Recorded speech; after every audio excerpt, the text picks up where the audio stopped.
Good morning. Good morning. My name is Mr. M, aka JahLogic, and I'm your host of the Morning Rant. And with me, I have my two co-hosts, Schoolboy and StepGotJokes. What's going on, players?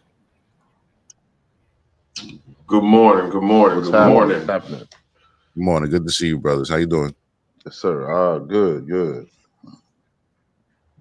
man. Good day. Good day. Yeah, man. Like Schoolboy said the other day, the best morning I've had today. That's You made that up, Schoolboy, or you heard that somewhere? Nah, man, I made that up. You know, I'm a real creative brother. You know what I'm saying? Like, the black man has intelligent thought that's independent of all these other folk. You feel me? You feel me? I feel you. Nah, that was... He stole it. He stole it. I get no respect in these streets, man. None. Yeah, I done started the show like 4 times just now. I'm gonna cut that out too. You know what I mean? We had a good show yesterday. I'm looking forward to the show today. And salute to everybody who's watching so far in the live chat. And we'll get to the comments soon enough. And as always, we're going to start the show off with the COVID update, you know, because we like to get the pandemic bullshit out the way in the beginning, you know. And Sister Eggy says, good rising, Kings. And thank you. And you had a wonderful show last night. It was a wonderful, another wonderful installation of Your Queens Presents the BTM Mike talk series. And if anybody who hasn't checked that out yet on the iRant Network, please check that out. They had a dope conversation about rites of passage. It was really motivational. And Ty West, salute, says top of the morning. Top of the morning to you, Ty West. That's Ty West, y'all, from Twirl Talk Sports TV. Can I? Oh, no, never mind. All right. And yeah, salute to him. And hopefully everybody saw him in his sports talk with Steph yesterday. And we look forward to having him back on the show soon enough. Brooklyn Honcho, good morning, brother. He says, good morning to all of my people. Good morning. And he says, the show is great, talking about the show that Your Queens did and yesterday. And she says, we appreciate you. Now, we appreciate you. We're glad that you brought your talents to the iRant Network. We really do appreciate that. And yeah, so he says, Twirl Talk Sports says, top of the morning, G's, once again. So salute to Twirl Talk Sports and Ty West. And yeah, so like I said, we're going to start with this COVID update. You know what I mean? Get the pandemic bullshit out the way. You know, of course, that shit is like miserable to think about for most of us. But we're going to get through it. So we're going to talk about the latest, and then we're going to move on to the news.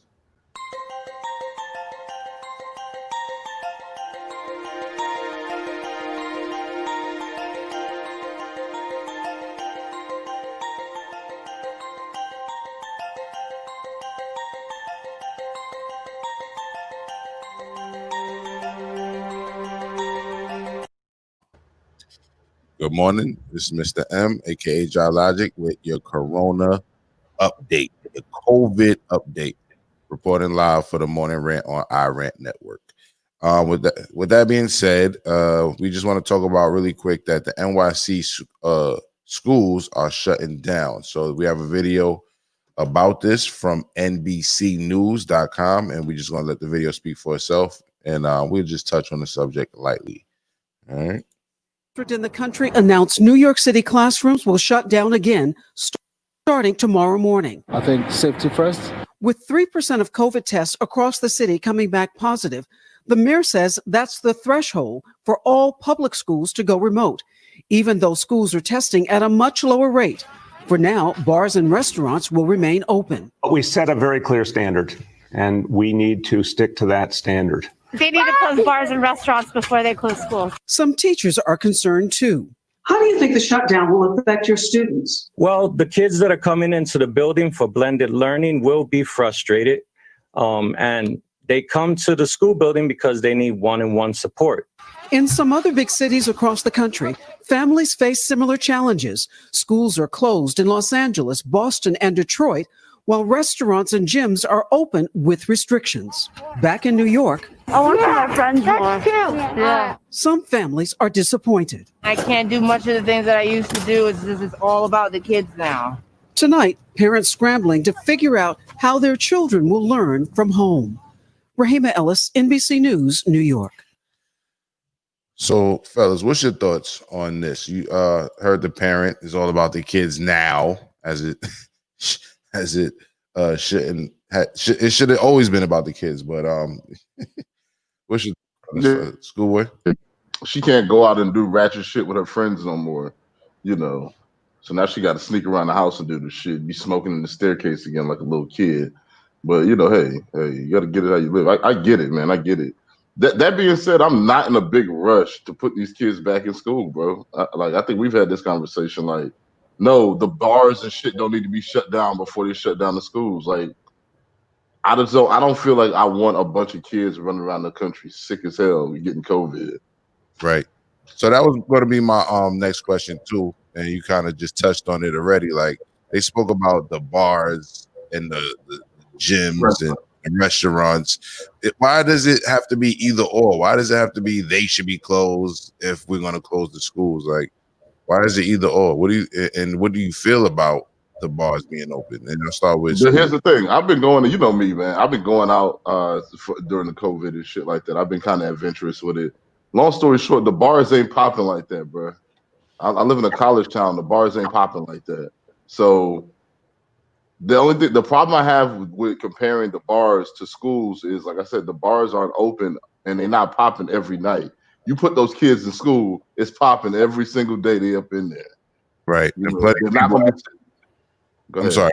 No, I was saying plenty of people have gym memberships and don't use them too, right? So right. Steph?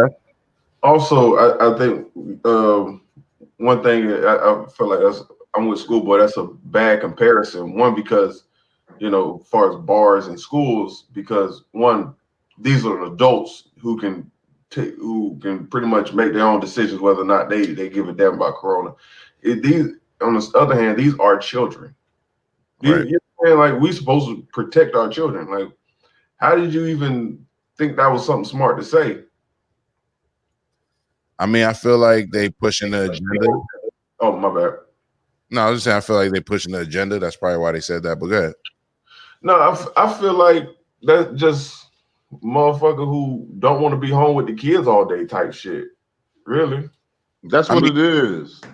That's definitely some of those parents' take on it, that you can kind of see that in what they were saying, right?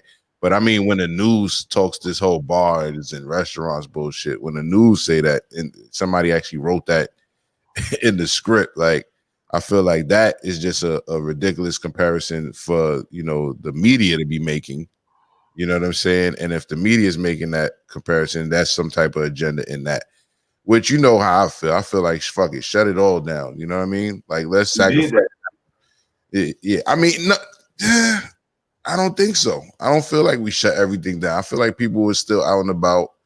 You know what I mean? I feel like we had curfews and things of that nature, but people were still out and about. People were still moving around. You know what I mean? The only thing that stayed shut was the borders. You know what I mean? If you want to go somewhere, and then that just recently opened up. But yeah, I don't want to, talk about the corona shit too long, but basically the schools are shutting down, and my take on that is they should have kept them shut.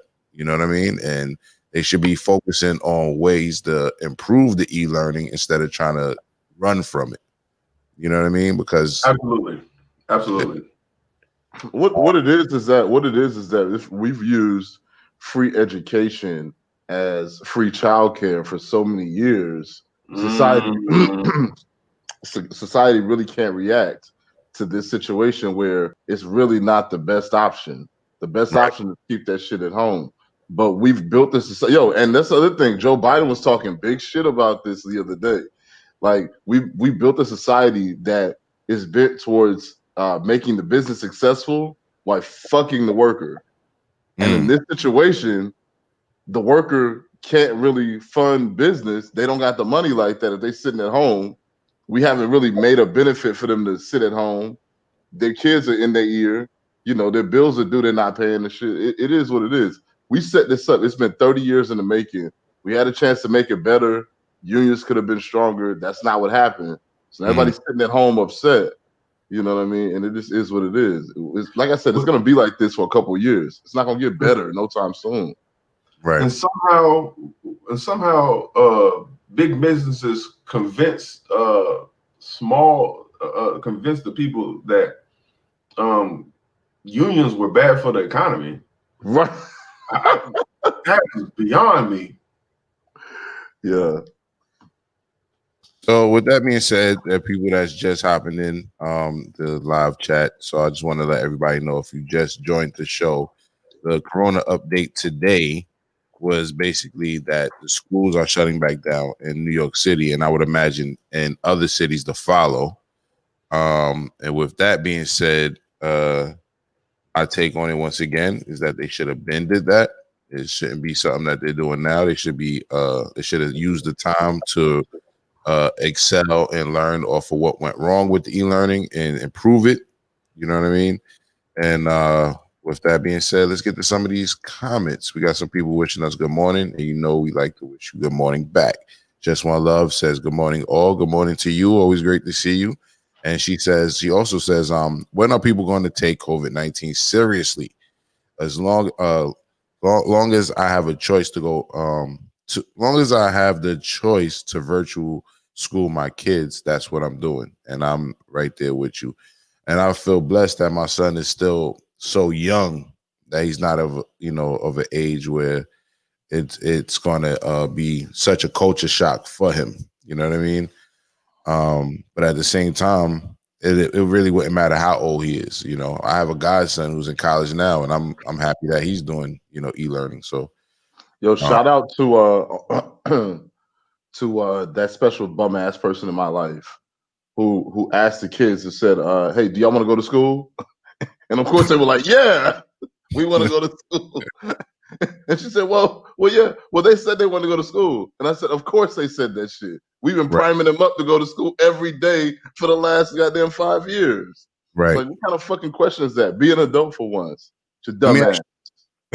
Let me ask you this. How do you feel about, in this case, boarding schools? Like, if they had like a corona-free campus that they kind of like, everybody live. Bruh, logic. I'm listening. Logic. You remember when we was boarding age school years, right? Mm-hmm. Yeah. So imagine Corona's around, we 13, 14 years old, 9, 10, 13, between 9 and 15 years old. Mm-hmm. Bruh, they're out there fucking wilding. They're wilding. They don't have shit to do. They're bored as hell. Ain't no field trips. Right. The boarding schools are festering right now. There's all kind of shit going on that's gonna come out later.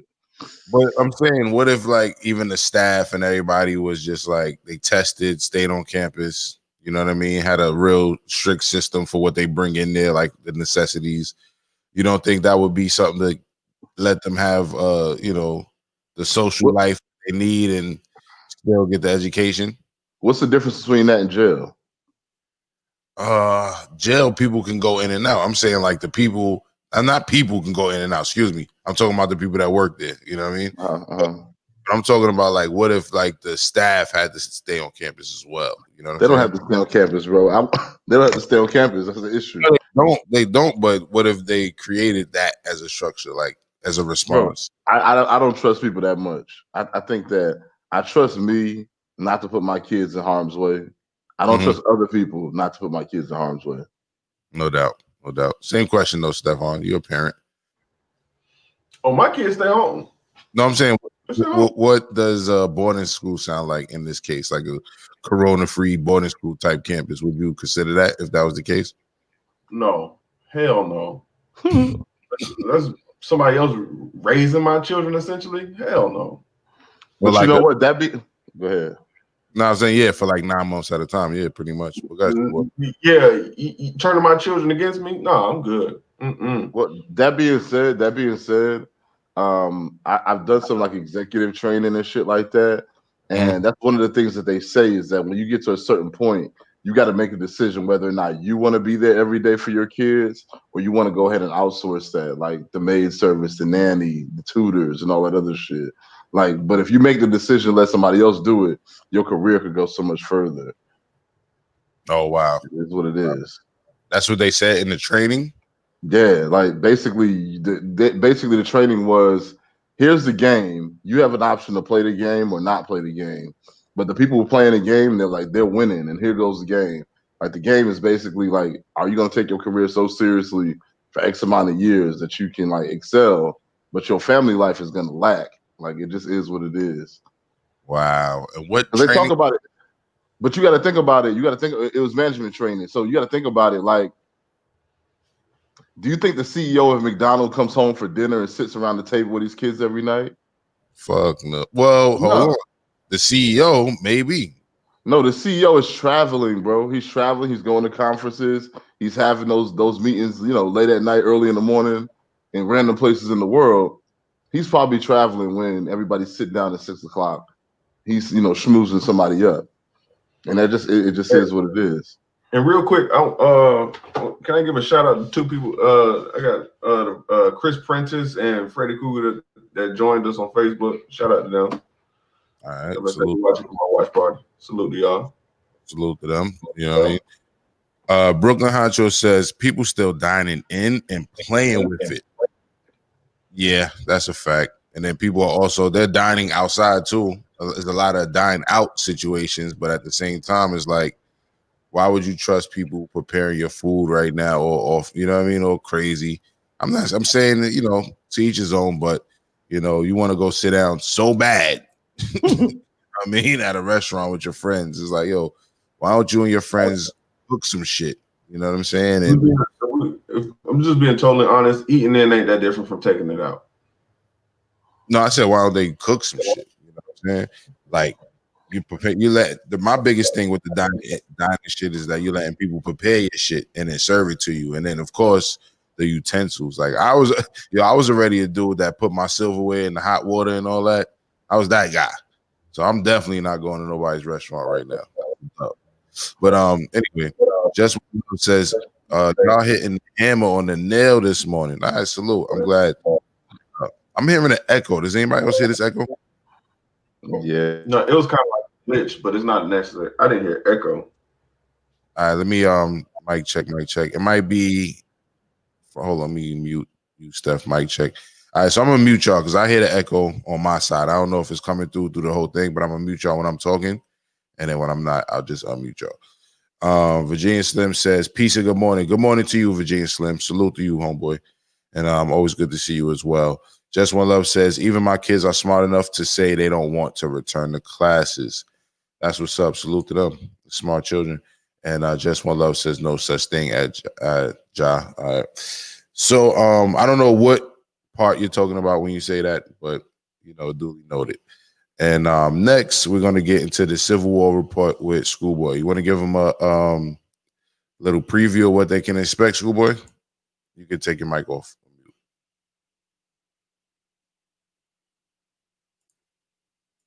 Your mic is still on Teddy Riley, bro.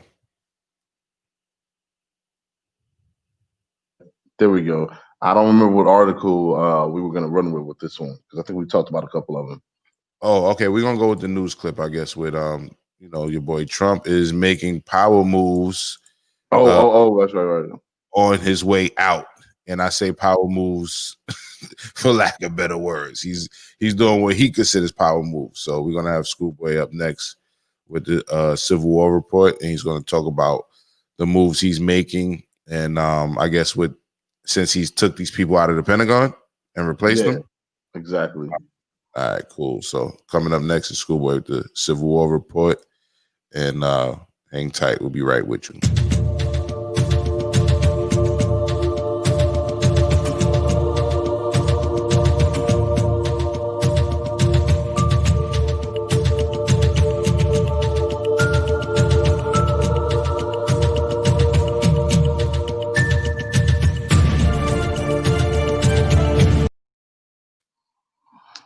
All right. Today, we're with the Civil War report. It looks like President Trump is drawing down the troop numbers in Afghanistan and Iran. And you might say, well, why is that important?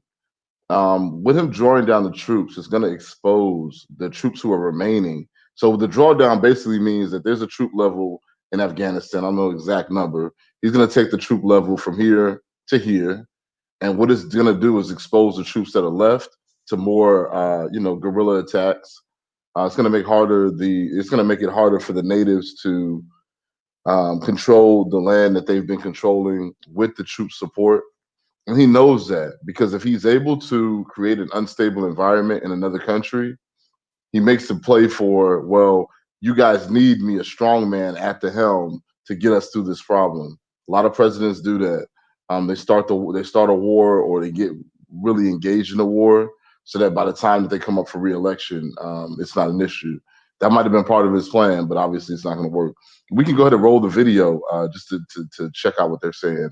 Weeks before he leaves office, pushing for dramatic actions in Iran, Iraq, and Afghanistan that could hamstring his successor's foreign policy, before even letting the president-elect have intelligence briefings. Tonight, NBC News confirming the president asked his national security cabinet about striking Iran, after UN inspectors reported Tehran was again stockpiling uranium that could be used for nuclear weapons, according to two senior officials, as first reported by the New York Times. But with Iran's vast military power, Vice President Pence, Joint Chiefs Chairman Milley, and even Secretary of State Pompeo, an Iran hardliner, warning it could quickly escalate into a wider war in his final days in office. Outside experts also alarmed. Where could they hit back? At American military forces in Iraq, at American naval and air assets in the Gulf. They could try to kidnap or kill American citizens anywhere in the world. They've done that in the past. Military experts calling the president's suggestion reckless during a transition. It's highly irresponsible for a sitting president in the waning days of an administration to take such dramatic steps and actions. And today, the president also taking potentially irreversible steps by pushing the Pentagon to withdraw thousands of troops from Afghanistan, after ousting Defense Secretary Mark Esper last week for objecting. The acting Defense Secretary announcing a rapid troop drawdown from both Iraq and Afghanistan. By January 15th, 2021, our forces, their size in Afghanistan will be 2,500 troops. Our force size in Iraq will also be 2,500. Already tonight, who came up with these numbers? Militias fired rockets near the Green Zone, killing a child and wounding 5 civilians. The president's refusal to consult his successor on national security, about to die, unprecedented in modern times, alarming experts at home and allies abroad. Yeah, so Schoolboy, give us another briefing on why this is important again. You said they said they're leaving 2,500 troops. Yeah, and the question is like what kind of fucking random ass number is that? So you got two whole different countries, and both the countries need exactly 2,500 soldiers.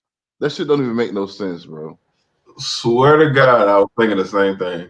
I was like, 2,500 exactly. Yeah, that's the thing. They just came up with this shit. So imagine, you know what I'm saying, you're one of that 2,500.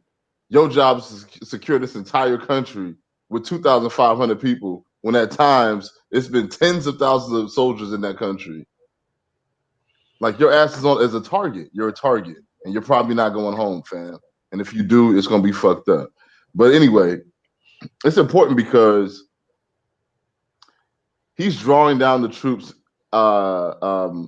in these other countries, but he's also replacing the heads of domestic policy and the rest, domestic counterterrorism and things like that. Right. These things are going to cause problems as we start to move this goofball out of the White House.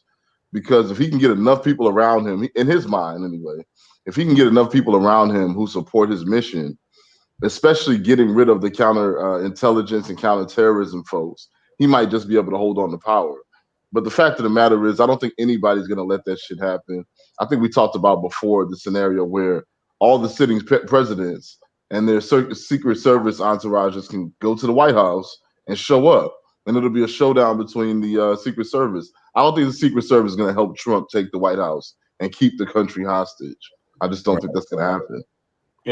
And if he wanted to win the election, one of the with handling terrorism, one of the things he could have handled was domestic terrorism here, right in the United States, which is running rampant. With that, all right. With that being said, you know, holding white people accountable, and God forbid white people get held accountable. yeah, we got some stories about that later on about white people being held accountable. But with that being said, that's fucked up, and I feel bad for the troops who are gonna have to be in that 2,500 number, because it sounds like they're gonna be 2,500 targets. You know what I'm saying? So that shit sounds a little crazy. We got a couple comments coming in. Miss Ravioli is saying hello. Good morning, Miss Ravioli. Always good to see you as well. And Jay Hercules, salute, brother. He says, good morning, tapping in from the 183rd Bees channel. Salute to all my bros over there at the 183rd Bees channel. We had a long chat yesterday. I went live with them on that channel yesterday and talked about who built this country. It was an interesting time. So go subscribe to 183rd Bees channel if you can get a chance to. Just Google 183rd Bees on YouTube. That channel will pull up. Shay Hercules also says Trump also was attempted to attack Iran nuclear weapons holding. So how, and they did mention something about that. So how, Schoolboy, how is he going to want to attack something, but then at the same time limit the numbers of soldiers in that area? I mean, you got to remember that a lot of the people in Trump's camp are the small business, small government folks. Their whole mission is to disrupt the ability of the government to control a large portions of the community, society, etc. So that's what they're doing. So when they talk about drawing down the troops, and then so that's what he can do is he draws down the troops, but he also ramps up the drone attacks. So the drone attacks will hit their warehouses that the supply lines to their not naval, but their nuclear bases, et cetera, et cetera. So that's what they're going to be doing. Is probably ramping up the remote type of warfare that they got going on. It's like the modern day guerrilla warfare. You hit somebody from a damn drone up in the sky somewhere. What they're going to do about it? You know? Right. That's a fact. So next we have the entertainment segment. The Lie, the late-ish in entertainment, with hosted by Stephon. And Stephon, you ready for that? Oh, sorry about that. I put your mic on Teddy Riley. My bad. Oh yeah, I just say yes, sir. I ain't really say shit. Oh, all right. So with that being said, you know, we're coming up with the lie and the latest the late-ish in entertainment. All right. So that's we got a couple comments that came in a little late. Sorry about that. So we're just going to address that first. Shay Hercules said he broke the Iran nuclear deal when he killed their general with drone attacks. To speak to what you were saying, Schoolboy.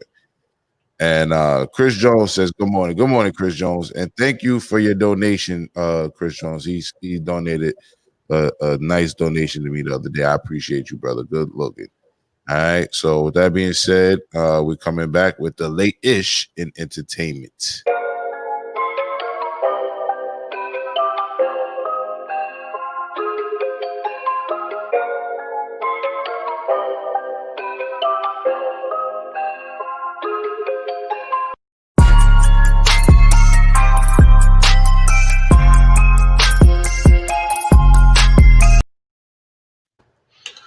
Good morning. This is The Lie, the late-ish in entertainment news, and today we are talking about Bobby Brown Jr. passing.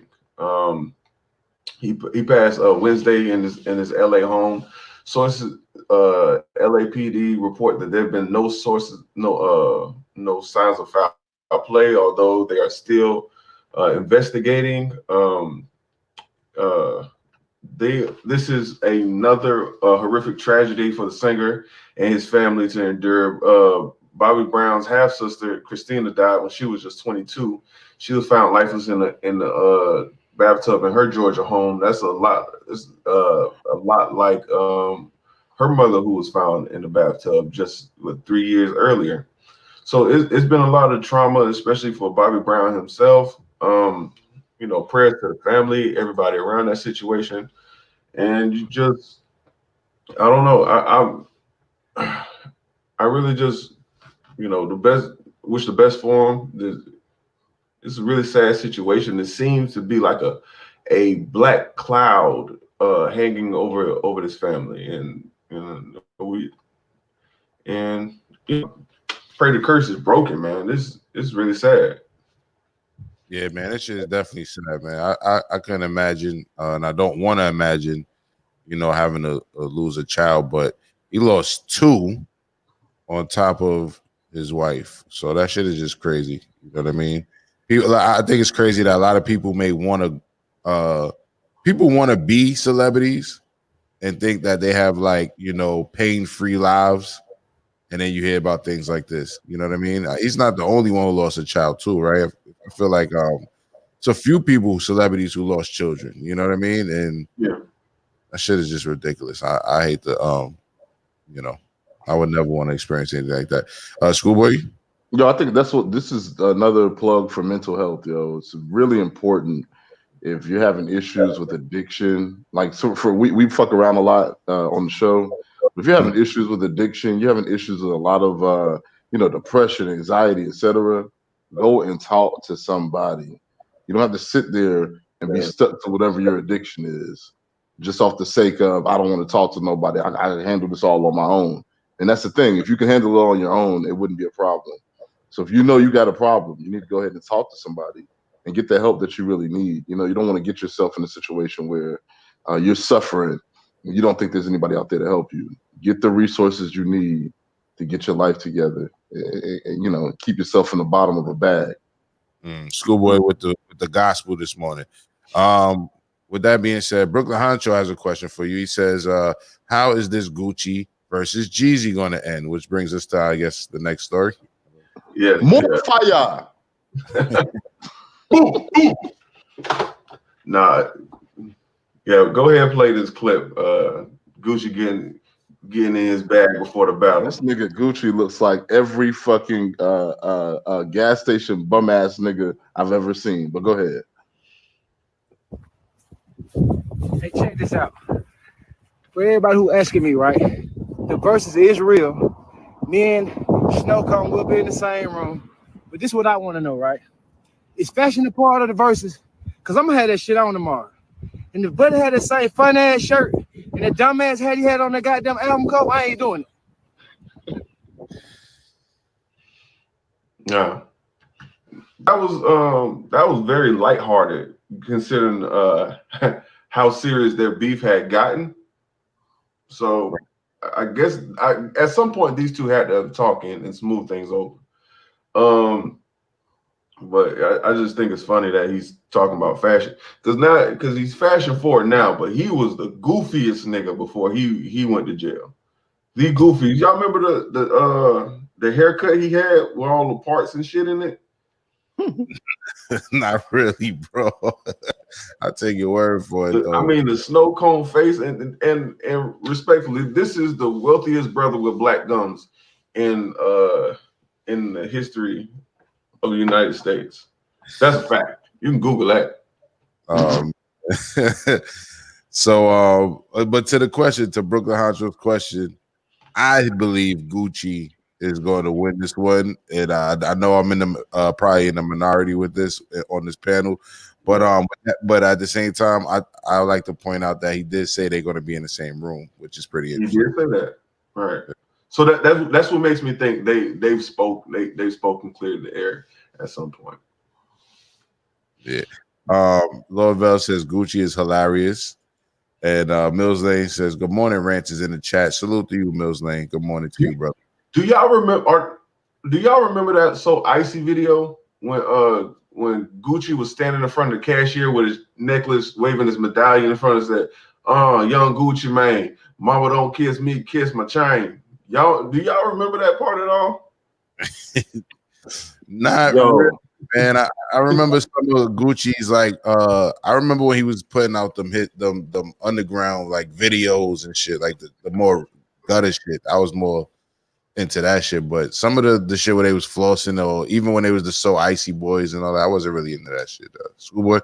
Yeah, man, I don't really listen to this nigga music. I mean, hip hop like that. Yeah, So Icy was a big record in the hood, though. Yeah.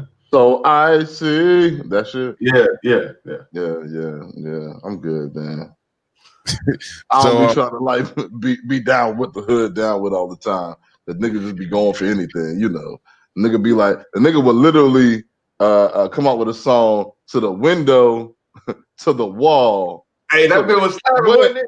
Drip down my balls, and niggas will be like, "Yeah, sweat drip down my balls." Schoolboy, all these bitches crawl. Yeah. Schoolboy, I was turning up to that shit in the club. I don't know about you. Man, I was too, but that just shows the reason that we're probably not the best gauge of you know what I'm saying, what's up, you know what I'm saying, what's cool and shit. Because 20 years from now, you're not gonna be wanting to sing, oh baby, what did y'all sing when y'all were kids, Dad? Okay, well, to the window, to the wall, to the sweat drip down my balls was the lyric of my time. And who the hell? You know what I mean? So that I give you that. Just yes. Not for nothing. Shameless plug. Friday at 9 p.m. Trash bars for 500, and those trash bars come from all areas. As if you've been watching, you've seen. So it's not limited or excluded to. You got to think. The first hip hop round we've heard was hip hop, hip it to the hip hop, and you don't stop. So just for context. Just one love.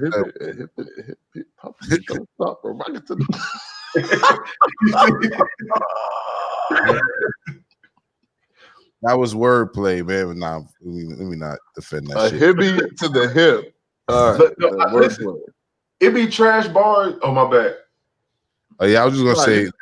You just put me on Front Street, bro. Just one says, "What a hater comment, Schoolboy." And I don't know what exactly she was referring to, but I like to think it was when you started talking that shit about the music. Yeah. But Steph, you trying to say something? No. What was I about to say? I don't know. This nigga music is trash. That's what you were about to say. No, that wasn't it. No, I was about to say, yeah, these songs I be putting on the game, like they be like trash lines in the song, but I still be liking the song. You know what I'm saying? The songs still be like we had Hurricane Chris, that A Baby, like that shit had a bunch of stupid lines in it, but it went. It just slapped. It do.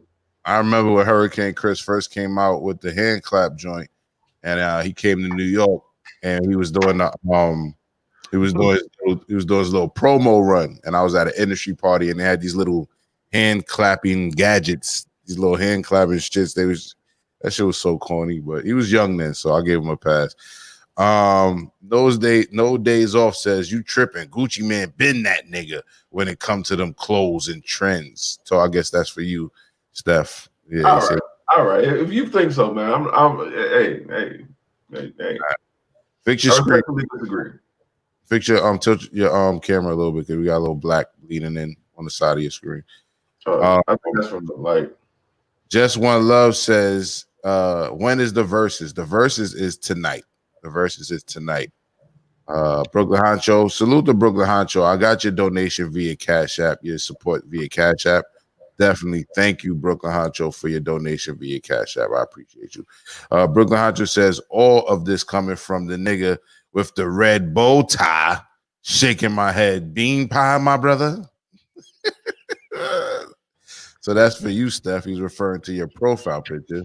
Oh, man. On StepGotJokes. Nigga, I'm handsome, nigga. I don't know what the fuck you want me to say. Nigga, don't take much. I didn't even have a haircut in that picture. Chris Jones says, I think Jeezy will win, but you never know. I hear you. I just think that Gucci got more harder tracks. You know what I'm saying? Like when I watch verses, I listen for track. I'm not looking for the most commercial appeal. I'm gauging track for track. You feel me? So, you know, we'll see. Jeezy, of course, got hard shit niggas love and all that. But for me, I know Jeezy makes good music, but he's not the illest dude to me, and his music is not the it don't move me as much as some of Gucci's hardest shit, not his party shit, but the hardest shit he got. Yeah. Okay, but at the same token, right? Like when you get to a battle and you playing shit that nobody ever heard, they're just like, I gotta figure out whether or not I like this song. That's not a good look for you. And I think a lot of what Gucci will be doing is playing shit that people never heard of, and they're going to be figuring out on the spot whether or not they even like this. And then they're not even playing the recorded, mixed, and mastered version. He'll be performing it, so you really not gonna like it. I mean, I don't know, bro, because this is the thing. I'm a firm believer of if you like a song in the first 10, 15 seconds. You know what I mean? So just remind me. Just remind me really quick, was Gucci the same one who was like spending time in a mental hospital and shit like that for kicking chicks out the car while he was driving and shit like that? Was that Gucci? Not to my knowledge. I can't confirm or deny. Oh, yeah, wow. Yeah. So I think, anyway, long story short, they're about to put Gucci and Jeezy in the same room. The reason why I'm concerned is because I've seen Gucci out of nowhere punch somebody in their face on camera and not give a fuck. You know what I'm saying? So I'd be worried. I'd be like, you know what? I'm gonna go ahead and stay home, and we can just broadcast this shit. I mean, they got a lot of history together, though. So I mean, I think they did their worst already, but they did come in the game together. So maybe this might be something that to show some type of camaraderie. You know what I'm saying? So we'll see. But I mean, if they do get the fight, and I'm here for it too, you know what I'm saying? As long as nobody die, you know what I'm saying? Like I said, that's what I want to see. I want to see niggas like going at it. I want to see Mike Tyson in the ring again. That's what I want to see. Like all the musical nigga babble and shit. I'm not. I'm good. Musical nigga babble. That's what it is. That's what it is. Put the shit to a rap. It still don't make no goddamn sense. All right, so Brooklyn Hunter says, I like it raw ODB. I think that's what he's trying to say. Yeah, that's my shit right there. Just One Love says repping the 318 Ratchet City, Louisiana, Shreveport, Louisiana. So what that mean? Who you going for then? Who are you going for? Who you fucking with? All right, let me know. Laurel says our grandparents passed down Marvin Gaye, and now we will pass down Lil Wayne and Soulja Boy. I'm passing down fucking the Roots. You know what I'm saying? I'm passing down some quality music. I'm passing down Dead Prez. I'm passing down shit like that to my child. My kids will never figure out who the fuck that gremlin Lil Wayne is for me. They're not. Like I'm not in the habit of like, you know what? Let me find a cockroach who raps and does drugs. All right, here we go, Lil Wayne. My son will know Lil Wayne, but as a lesson. I will teach him about Lil Wayne as a lesson. Real talk. You know what I mean? A lesson drugs, a lesson in getting molested by your mentor. All right. A lesson. I'm about to say a lesson in having illegal firearms. Oh, what's this guy doing? There you go. There you go. Laurel says to the next generation. Right. Brooklyn Hodge says, when is Trash Bars again, Steph? Friday at 9 p.m. Friday at 9 p.m.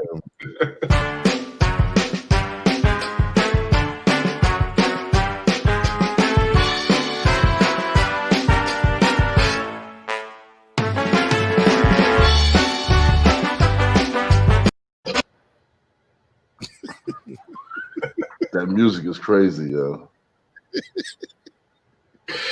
Oh man! All right, so Brooklyn Hotch also says "Freaky Girl," "Lemonade," etc. Okay, yeah, those are dope tracks too. Brooklyn Hotch says they're going to be some tension in the air for that battle. I'm nervous just watching it. I'm not. I'm rolling up, and I'm here for the fuck shit. And speaking of the fuck shit, we need to talk about some nigga nonsense. All right. Okay. That might have to be a new segment, the nigga nonsense. I know Just One Love loves the nigga nonsense, so we might have to make a segment for that. But Just One Love also says comment saying, I'm going for Gucci. See, that's what I'm talking about. But 318 was a in-house reference to Hurricane Chris, hometown where I live. Oh, okay. Well, you know, Hurricane Chris is locked up the fuck up right now, I believe, too, right? On the murder charges or something like that. No. I was just on his Instagram. He's fine. Ain't locked up? Okay, so they let him out? I literally was just on his Instagram. Unless something recently happened, no, he's fine.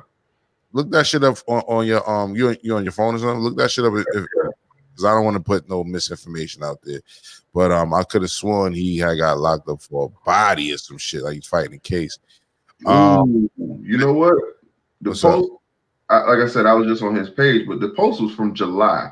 So yeah. he last posted in July. So this, yeah. Yeah, Google it and see if I'm on point. Mr. Jones says, I want to see if Jeezy is going to shoot someone, shoot one of Gucci Mane's man, since Gucci Mane shot one of Jeezy Man's. Well, like I said earlier, on another episode, Gucci shot Jeezy's man when they came for him on some type of home invasion type tip, right? So when you know running somebody's home, you got to just know that there's a good chance you're going to get shot. You know what I mean? So I think it's fair to say that's one of those things that they're going to have to just move past. You know what I mean? They got to move past that. You know, the dude tried to, you know, he went in there, he got killed. What can you say? You can't blame him for shooting somebody for coming in his house. You know what? Hey, I'm about to say he was arrested on June 18th. So June 19th. So that, yeah. And Just One Love says he went and got out. Okay, so she's saying he's out. So he's maybe fighting it from outside. Okay. So Just One Love is ready for the pure nigga nonsense. And I'm gonna leave that up there right there. That's gonna be my lower third for this next segment. This is the nigga nonsense segment. And out in Nigga Bagbo Chronicles.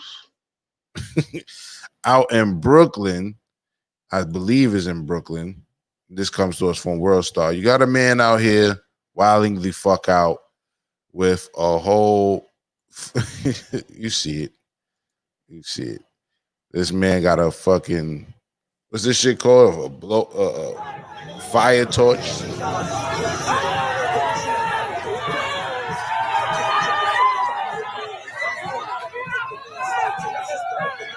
Y'all realize this is the end of the world, right? Y'all do realize that shit. It's a flamethrower, excuse me. With a flamethrower, excuse me. And they're cheering him on. You hear it in the background. Yo, this man is standing on a city bus with a flamethrower. That's the part that you're leaving out. And the people are cheering that shit on. Oh, my nigga, yo, my nigga, yo, that's my nigga.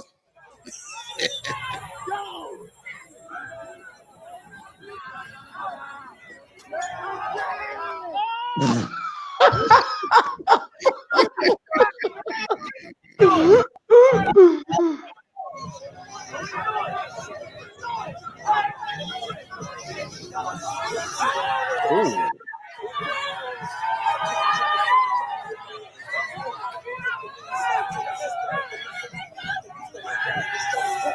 I'm pretty sure there was a scene in Mad Max like this, or Escape from LA or some shit like that.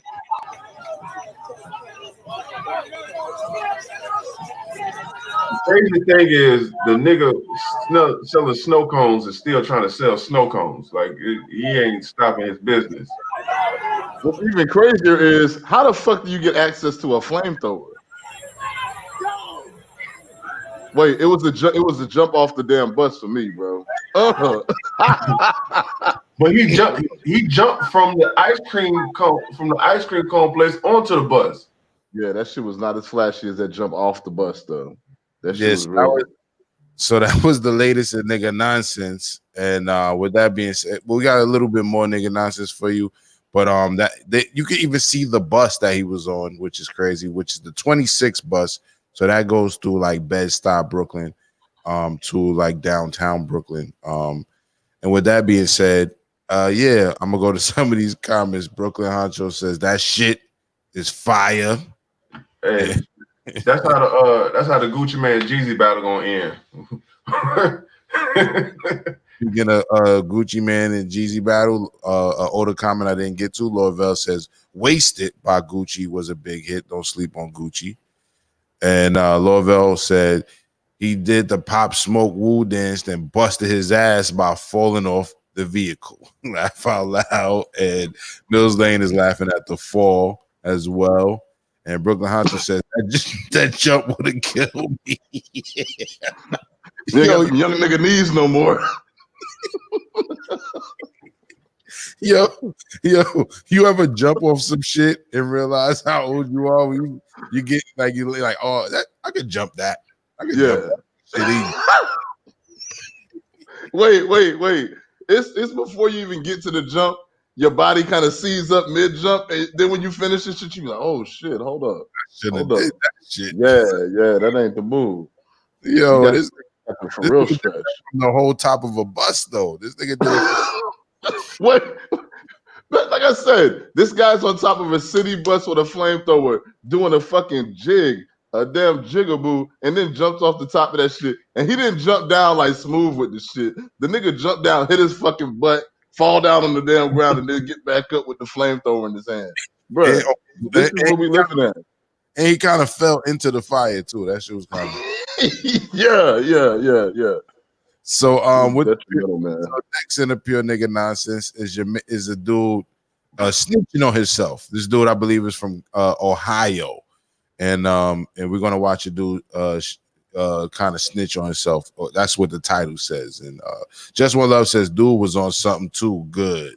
I don't know. He could have been on clout. He could have just been on clout. Real talk. Yeah, I mean, he busts out the fire. What do you call it? Flamethrower. Flamethrower. I didn't even know what to call that shit, but he had know where to get one. You know what I'm saying? Right. But next up in the pure nigga nonsense segment. But that's why you can't let niggas have nothing. Nah, bro. I'm about to get me a flamethrower, low key. What are you clearing? They use flamethrowers to clear bunkers. What are you clearing in New York City? An apartment building? I'm clearing niggas with that shit. I'm getting me a flamethrower. I'm getting me a flamethrower. You heard? Got me some nigga repellent. That's why you can't give niggas shit. You can't give niggas nothing, boy. Give me one. All right, so next is this dude from Ohio snitching on himself, and I didn't watch the whole video. I'm gonna watch it with my fam and at the morning rant. Let's get it. Mama, nigga, it's on the floor. Nigga, y'all killed my nigga's baby. Man, I know my nigga Lukey going through it. The police got my nigga Lukey. When he get out, bitch, when they let my nigga out, bitch, it's on the floor. I don't give a fuck. Shut the fuck up talking about telling yourself. Nigga, shut the fuck up talking to me, nigga. Shut the fuck up talking to me, nigga. Y'all niggas know what the fuck going on, nigga. Everybody is a op, nigga. I'm smoking everybody. And y'all niggas better stay in the house, nigga. On my mama, had y'all biggest gun on you, nigga. Fuck. And I don't give a fuck, nigga. Since niggas want to play, I'll shoot everybody's crib up, nigga. Fuck. Y'all don't give a fuck about kids, huh? Y'all give a fuck about kids, huh? I'll shoot everybody's shit up, nigga. Stop playing with me, nigga. Stop playing with me, nigga. The fuck? Now niggas want to play. I've been sparing niggas today with their kids. I ain't never touching niggas' kids, nigga. I ain't never shot a house up. I've been shooting niggas. I've been shooting niggas in they shit, nigga. You see what they putting on my name? They put hella bodies on my name. Stop playing. I've been shooting niggas in they shit, nigga. Fuck is niggas talking about? I look at nigga in his eyes earlier, nigga. Fuck you talking about? Let that bitch go in his face, nigga. Stop playing with me, nigga. Y'all niggas hoes, nigga. On my mama, nigga. I know I'm about to go down. I ain't tripping. I know I'm going down for a body. But guess what, bitch? I'm taking 10 of y'all niggas with me on my mama, nigga. I'm taking 10 of y'all niggas with me. Let me say 10 more. Fuck it. 10 more. Fuck it, nigga. Catch a body, it ain't nothing, nigga. I don't lose no sleep about it, nigga. On my mama, I don't lose no sleep when I catch a body, nigga. That shit ain't nothing. Y'all niggas shooting kids. You about to lose hella sleep, bitch. They gonna fuck you in the joint, nigga. I'm gonna pay all my niggas in that bitch, nigga, to beat your ass, nigga. You ain't gonna get no commissary, nothing, nigga. So it's on the flow, nigga. Y'all shot my niggas baby, though. It's gone. My niggas baby, though. His baby, though. Yeah, nigga, I've been tearing shit down by myself. Who's in that white car sliding down my Nemo, nigga? I tore that bitch up. When niggas pulled out a Nemo and niggas thought they about to run up on my car, nigga, I lit that bitch up, nigga, out the sunroof, nigga. Fuck is niggas talking about, nigga? Stop playing with me, nigga. I'm shooting at niggas. I ain't touching no niggas' kids, nigga. Y'all niggas hoes on my mama, nigga. I swear to God, y'all niggas hoes, nigga. It's up, nigga. It's up, nigga. Y'all killed my niggas baby, though. It's up, bro. You sound like he about to cry. I'm on one tonight, and I popped 2 perks, nigga. 2 perk 10s, bitch. Fuck niggas talking about. Yeah, nigga, I'm on drugs. I'm out there all night. Nigga, I did it, nigga, by myself, nigga. Ain't nobody in the car with me, nigga. Ain't nobody Me in the by myself. that shit by myself, nigga. These niggas hoes. I got the same outfit on, bitch. With your blood on it, bitch ass nigga. You a hoe. You ran in that bitch, nigga. You a hoe, nigga. Nigga, 10 bands on my head. Nigga, what? Nigga, my car costs more than that, you broke ass nigga. Fuck you talking about? 10 bands. Nigga, what? I just blew 10 bands in Texas. Y'all niggas broke as fuck. That Nigga. man making plans for the future in jail. How you making plans for the future in jail, though, bro? Y'all see me in traffic and don't do shit, nigga. Y'all shot my niggas, baby, nigga. It's up, bitch. On my mama, nigga. Fucking niggas talking about, nigga. Stop playing with me, man. Stop playing with me, nigga. My mama. So there you have it. And like Mills Lane said, what a way to express our First and Second Amendment rights. It is nigga nonsense to me that he's talking all this shit. It's 2 minutes left of the rant. I think I'm good. I think we pretty much know where he's going. But Miss Ravioli makes a real good point. She earlier said he's hurting, and then she says he's crying. This is the new cry. I don't know about the new cry, but he's definitely hurting. He did say his homeboy's child got killed. But at the same time, if he's really planning on doing something about it, this is not the way of going about it. You know what I'm saying? Like Lord Vell is saying, on my mama, that nigga going to jail. Yeah, as soon as anybody in the city gets hurt in any kind of way, they're coming to his house. Basically. And they're going to pin older murders on him because he said he been bodying niggas. And rest in peace to that child. I don't know the circumstance, but no child should have to be killed under these circumstances, especially in our community. Not that it should happen in anybody else's community, but he's kind of insinuating that, you know, the reason why this shit happened is pretty much because of the dumb shit him and his niggas get into when he starts speaking about all the traveling and the dirt he doing from here to Texas and all that. So, you know, I'm not making that's not an excuse for anything, but at the same time, it's like, yo, these niggas is victims of their own doing, and that's that man detailing interstate crimes, automatic felonies. Like, yo, listen, I was at Broad Street, 135 Broad Street. Here go the zip code. What are you doing, bro? You know, it's crazy.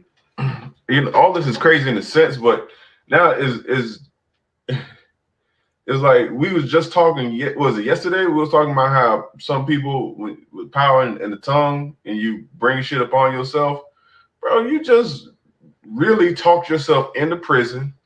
You know what I'm saying? You just talked yourself into more beef, possibly shot at, more kids in your family getting killed because now they see, oh, this really fucking with them. You know what I'm saying? Because before I guess I look a nigga in the face and I kill him. No remorse, da-da-da-da. Well, how about we start touching your people? Because that seemed like it hurt a little bit more than if we would have hit you. I mean, you just exposed yourself to having a weakness too. I mean, he was very emotional. Like, I think Miss Ravioli is on to something. Like, yeah, he is hurt big time and he's crying, but this is literally the chickens coming home to roost. All right, so somebody with this name, Mug, would you say Mug, says, what feeble-minded individual, but it's all his fault what transpires. So I guess that's what I was trying to get at. And Brooklyn Honcho says, in the words of DMX, that's your mans in them. And he also said, SpongeBob mean a few seconds later. So, you know, basically alluding to the point that, you know, he's a few seconds later, he's either going to jail or something. We can kind of predict life is not going to end up too good for this man. Not that we wishing it on him, but kind of wishing it on himself. And rest in peace to the child he's talking about still in all. However, yeah, the man is snitching on himself and went viral snitching on himself at that. So that's the worst kind of snitching. Yeah, exactly. So with that being said, this next article brings us back to kind of like season 1 where we just kind of shoot the shit and go to articles in general, even with what we just did.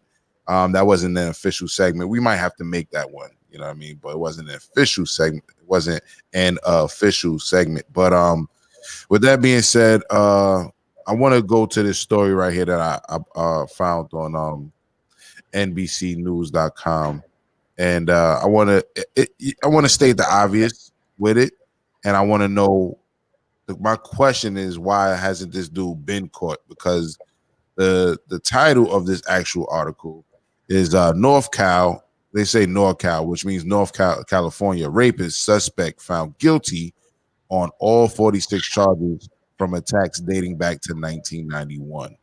So I'm going to read a little bit of this article, and then we can kind of explore, why we feel this man is just getting caught. So DNA samples link Charles Whaler, 60 years old, to assault stretching across 15 years on 9 women in 6 counties across Northern California. And as you can see, it's a white male. Shout out to the black court officer staring in the camera, looking like, yeah, nigga, I did this to your mans in them.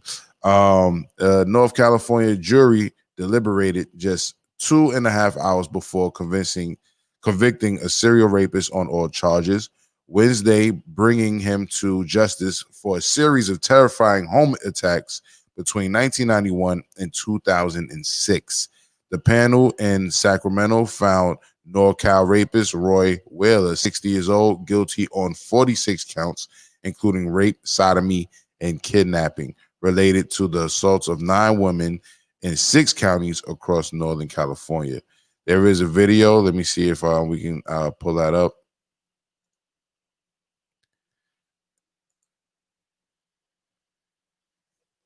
Say Roy Charles Waller raped his last 2 victims in 2006.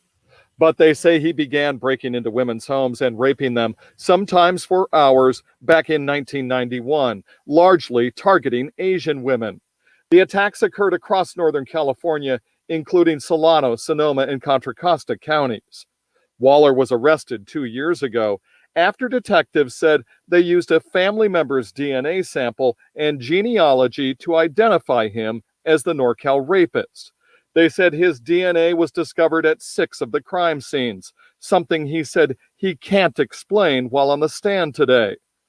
Prosecutors got their first chance to question the 60-year-old longtime UC Berkeley employee this morning. In earlier testimony, a Chico woman identified Waller as the man who assaulted her in 1997, saying she could see through gaps in duct tape that he stretched over her face while he raped her. During searches of storage locker rented by Waller, investigators found a bag containing ropes, duct tape, handcuffs, zip ties, and women's undergarments. Waller claims the items were used in consensual relations with a former girlfriend and her friends. But he repeatedly denied any connection to any rapes, saying one time simply, "It's not me," and another time admitting the women were victims of rapes, but not from me, he said. The prosecution also showed pornographic images of bound Asian women downloaded on Waller's computers. He admitted they're his, but said they have nothing to do with any of the attacks because he said, quote, "None of this pertained to me." So that nigga's in denial, but I guess you gotta say you innocent or you going to jail for the rest of your life. But my question to you is to the panel is, how can this dude get away with this so long, in your opinion? Because he's white. Basically. Right. Actually, if you remember, Teddy Bundy was able to go around killing women and then he's coming to court and they're like, well, he's such a nice guy. You know, and then they catch him again and they were like, but he's such a nice guy. You know what I'm saying? And also, another reason is they found DNA linking him back to rapes as early as 1991. Yeah, I think back in 1994, during the OJ trial, one of the reasons OJ got off is because no DNA evidence wasn't considered concrete evidence back in the 90s. See, right. But now it is, and is directly linking him, and they're actually putting it together. That's also part of the reason why he was able to go forward. It's a good boy. Yeah, nah. Like I said, man, I'm gonna keep it simple. You know, he's getting away with the shit because he's white. If he was black, he wouldn't get the benefit of the doubt. No. So, you know, they weren't really. And then you got Asian women talking about some white guy raped me. Yeah, right. You know what I'm saying? You probably just had a long night. You know, you're probably drunk. You don't remember. Get the hell out of here. That's what they're doing. You know what I'm saying? If a white woman would have came in there and be like, "Hey, some Asian man is out here raping a bunch of white women," you know, they'd have a name for him and everything. They're just calling this motherfucker the NorCal. Like, what? Schoolboy, you on your shit today, man. I appreciate that. I appreciate that, sir. Yeah, man. Yeah, man. Of course, son. That being said, like I don't understand in 2020 the black women out here trying to find them a white daddy. I can't understand it. I can't understand it. Like, don't you realize that these folks are kidnapping you all and y'all ended up missing? Like, they're really not fucking with you. They're not. And that was my thing. That was my yo, that picture looks crazy. I seen this nigga last week, bro. He kept asking me for money. I was like, bro, I ain't got it. Bro, This nigga opened the door at the gas station for me. Yeah. Hey, bro, when you get out, if you got some change, yeah, you know I'll be. I don't carry no cash, bro. Good luck. Yo, Mug says he need his junk cut off. Yeah. He also says, kind of funny, this from a state that makes criminal transmission of HIV virus a misdemeanor now. A misdemeanor. I have to look into that. Wow, that's crazy. Yeah, but the resulting murder is definitely going to be a felony. So Lorvell says, wait, he tried to lie and say those items he found was for his girlfriend. Get the fuck out of here. That's a fact. He definitely said that was for some consensual sex. Mug says they have one already. It's called the system. Okay. Yeah, man. So yeah, I just wanted to bring that to our attention because we speak a lot about what our people do. So we gotta be fair. We gotta talk about the fuck shit that they do, and we gotta talk about how they get away with it way too often. And even though it seems like he's not gonna get away with it, he got away with it for fucking how many years? 3 decades. Yo, that shit is crazy. You know what I'm saying? That shit is crazy. And Kaya says, Shaggy, it wasn't me. Shaking my head. No, it was him. It was him. You know what I mean? But yeah, I think it's crazy. And like you said, he was assaulting Asian women, so they probably didn't even take that shit serious. Next, cops get to sweep a lot of shit under the rug. I don't mean to slow us down with the dumb shit, man. But say it again. I said cops get to sweep a lot of shit under the rug. Like, oh, so you did this, huh? And just completely dismiss everything. Like they do it. They must do it every day. Yeah, they say cops are the freest citizens in this country because they actually have all the rights afforded to them by the Constitution. Everybody else is just kind of on the side of that shit. You know what's interesting? In that same article, I didn't even get to that part of the article. There was a part where they spoke about a cop who got away with a bunch of shit for many years as well, and they also used DNA to get rid of him. With that being said, next up, we're going to have the thought topics. Usually Vanessa Smilez covers the thought topics, but we're going to just cover it because there are too many to ignore at this point. And one of them was one that I wanted to get to since earlier this week. So we're going to start with that one. So everybody stay tuned. I really hope you enjoy this next segment because we're going to have a little bit more fun than the miserable shit we just witnessed. All right, so next up is Thought Topics.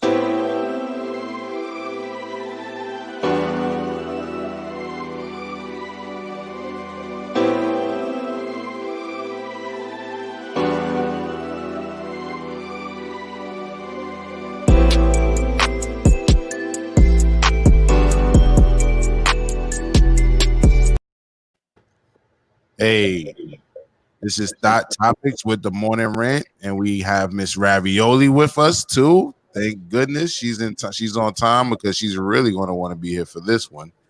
And Miss Ravioli, how you doing today? I'm managing. Hello, everybody. Hello. Good to see you. Mr. Ravioli, we're going to talk about, and I don't know how much you're going to want to divulge, but I feel like you're going to want to say something on this topic. All right. So with this being said, this particular topic, there's an article I found on Vlad TV earlier this week. And let me just read the article before I play the video that's attached to the article. So the article states, pastor who brought wife Lamborghini as apology caught cheating again. And this is the guy right here, him and his wife right here. And I'm going to read some of this article. It says, Greenville, South Carolina, pastor John Gray made headlines in 2018 after buying his wife a $200,000 Lamborghini SUV after he was caught cheating. Gray took to Instagram this week to honor his wife and admitting that he was caught emotionally cheating on his wife. And some of those posts are right here. And he says, a few months ago, I sat down from leading at Relentless. I guess that's the name of the church. My life wasn't in order. Church isn't first. My wife is.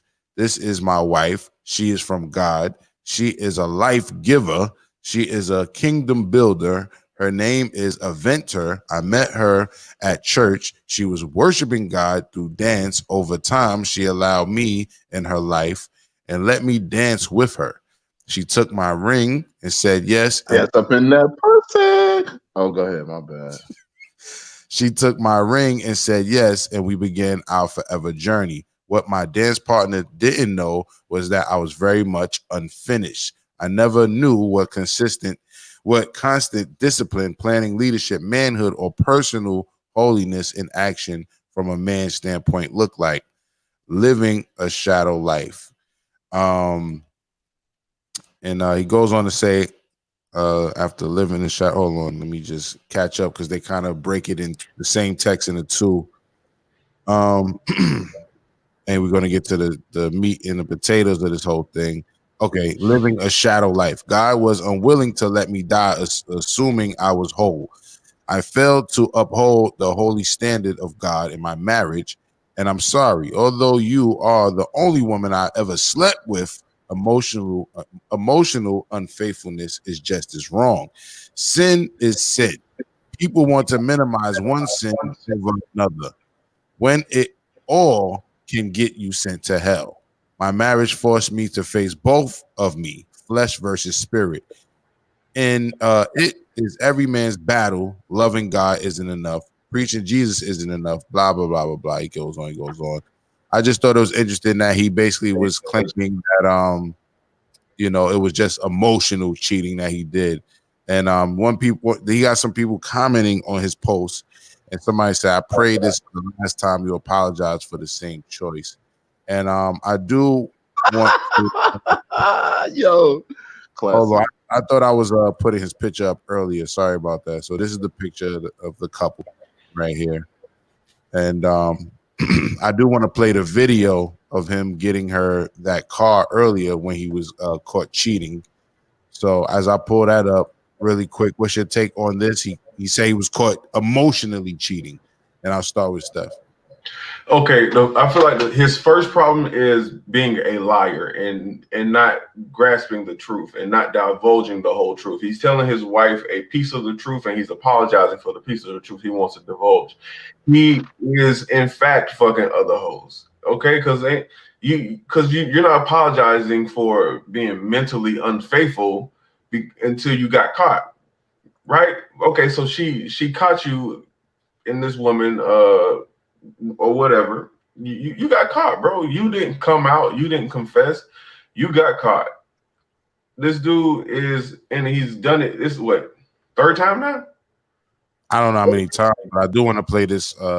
Apparently, how he went viral the first time for cheating. It actually made the news. It's pretty weird. But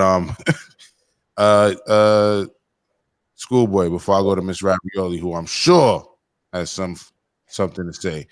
Schoolboy, emotionally cheating. Yeah, I don't I don't know what emotionally cheating is. Like, what, she got a friend, or he had a friend that he could talk to from time to time that wasn't his wife? Probably. All right, that's not cheating, bro. Grow your ass up and stop all this fucking all this damn publicity shit. You know what I'm saying? Like, your wife wasn't available for you to talk to, so you found somebody else to talk to. Not a My big nigga, deal. Schoolboy. Yeah. Do you even if you felt like you crossed the line in your talking, do you buy your wife a Lamborghini in apology for cheating? Hold on, the Lamborghini was for the first time, so we don't know the details of the first time. This time, he claimed he was emotionally cheating. Nah, man. I keep my gifts to things that I can maintain. You know what I'm saying? Like, I give them like the solid like 3 inches of dick. You know, and that's like my apology. You know what I mean? Then when I'm feeling real frisky, I get a whole thing. But like, nah, bro, I'm not fit to bust on no Lamborghini. Can't do this shit every time I get caught out here slipping, bro. All right, so wait.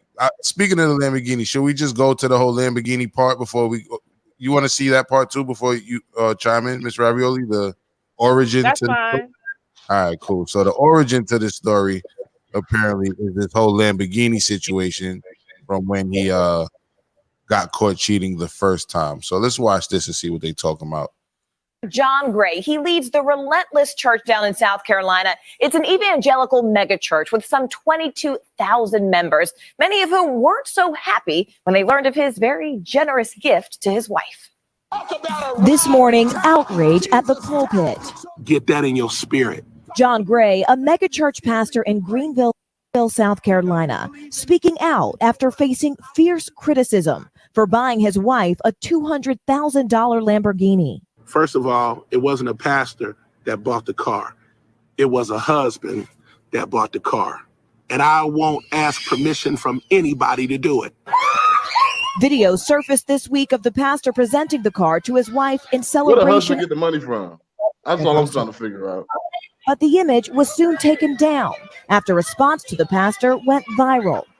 People will forego rent, bills, food, etc. to keep lining these grifters' pockets. People are stupid to give their money to these megachurch pastors who turn around and buy mansions, planes, and fancy cars. But Gray's wife rushed to his defense, writing on Instagram, "I don't see anyone screaming about how basketball players drive what they do while you paying money to see them play." Plus, Gray says it was a private gift paid for with private funds. So what's the big deal? What should concern people is, did this man use any money from the church to do this? And the answer is no. Gray says the money comes from his book deals and from his reality TV show, The Book of John Gray, on the Oprah Winfrey Network. Gray is a former associate pastor at Joel Osteen's mega church in Houston. Osteen, who lives in a $10 million mansion, famous for preaching the gospel of prosperity. Gray echoing that message, saying he deserves everything he's got. And my best life is seeing my wife happy. Somehow I don't believe that he got the money on his own. Miss Ravioli, this man brought his wife a $200,000 vehicle and then got caught emotionally cheating. Is he wrong? Is he wrong? That's my question to the panel too. Is he really wrong? If you buy your wife a $200,000 car, shouldn't you be able to at least have conversation with some women on the side? Hell yeah. I mean, what's she gonna do about it? No. What's she gonna do about it? She gonna buy herself another car? Okay. I completely disagree with that, Schoolboy. Okay, so I don't think that he's lying per se, right? I see the look on your face, Schoolboy. Okay, so this is what delusion looks like. He's delusional, in my opinion. I'm not a doctor. I'm just basing this off of what I've researched. This is what delusional looks like. He even admitted himself at first that there's at least two different hymns, the spiritual self and then the flesh self. And then as he kept talking, I picked up there's an emotional self, there's a pastor self, there's a husband self, there's an author self, and then there's an associate pastor self. All of those different roles that he plays, he's different people. So when he's in front of his wife, right? That's like the cheating boyfriend. When they're in front of their girl, they're a charmer or they're the monster. That's still two different people. But the thing is that if that was all of y'all's mans, y'all would never see that person. Y'all only see the person that's like, man, she getting on my nerves, or oh, she did whatever she did. You never see the other person. So that's just three. I just think he has multiple personalities. And Okay, the one who bought that $200,000 car, he gonna stay married Yeah. to his wife. that And one gonna that- stay married to his wife. But if, Mr. if Ravioli, the other ones don't jump in and harm her, She'll be all right. She's gonna jump in that car and be just fine. but that's Oh yeah, my that's my question. If he's spending $200,000, almost $250,000 on her, just for a fucking present, shouldn't he be able to have a shorty on the side? No, shouldn't he be able, that he just What about? He just, hold on. He just go to her house. He just kick it with her, buy a fruit punch for the kids every now and then. You know what I mean? Just get his mind right. Hold on. I got a quick question. So he bought a $200,000 car for his wife. My question for you is, does his wife now get to tell him no when he wants something from her? Yes. Yeah. Okay. Well, he gonna go ahead and get him another girlfriend. I mean, it just is what it is. If she can say no, then he can go the hell on and get what the hell he wants. Okay, so a $200,000 or a car or $1 million home or whatever it is doesn't mean that you are treating the person right. Look, he's cheating on her. Obviously, Wait. Emotionally, goodness. emotionally, Right. But that's stressful, and stress does play a factor in people's physical health and Mr. well-being. Ravioli, I have a quick question. Well, let Has me anybody? ask a question real quick. Okay. All of you are men, so do you all believe that the amount that you spend on any thing then gives you points or puts money in your savings account for Yes. this is when Yes. I get to go step out because Yes. I don't appreciate the way you're treating me, even though I may have treated you like crap. Yes. If I put your Oh my black ass in $1 million home with a $200,000 car, you better step correct. I don't want to hear nothing. Yo, if I wake up in the morning, I want green eggs and ham. I want that shit popping. Goddamn. When I met you, you was a praise dancer. Now look where I got And this is why people remain in abusive relationships, because everybody keeps saying, well, at least you got a place to stay. At least he helping with this. At least he did that. At least she's doing this. At least she's doing that. Go ahead, stay in a relationship where you are slowly dying. All right. Wait, hold on. Before we go further, right? Let everyone answer the question, because you posed the question. And Schoolboy, don't forget your question and or statement that you just had. But Steph, what's your answer to Ms. Ravioli's question? What was her question? I thought she was answering her own question. No. She said, do you believe that if you buy a woman something of that value, like this man, $200,000 Lamborghini SUV, that you should No. That's not the question.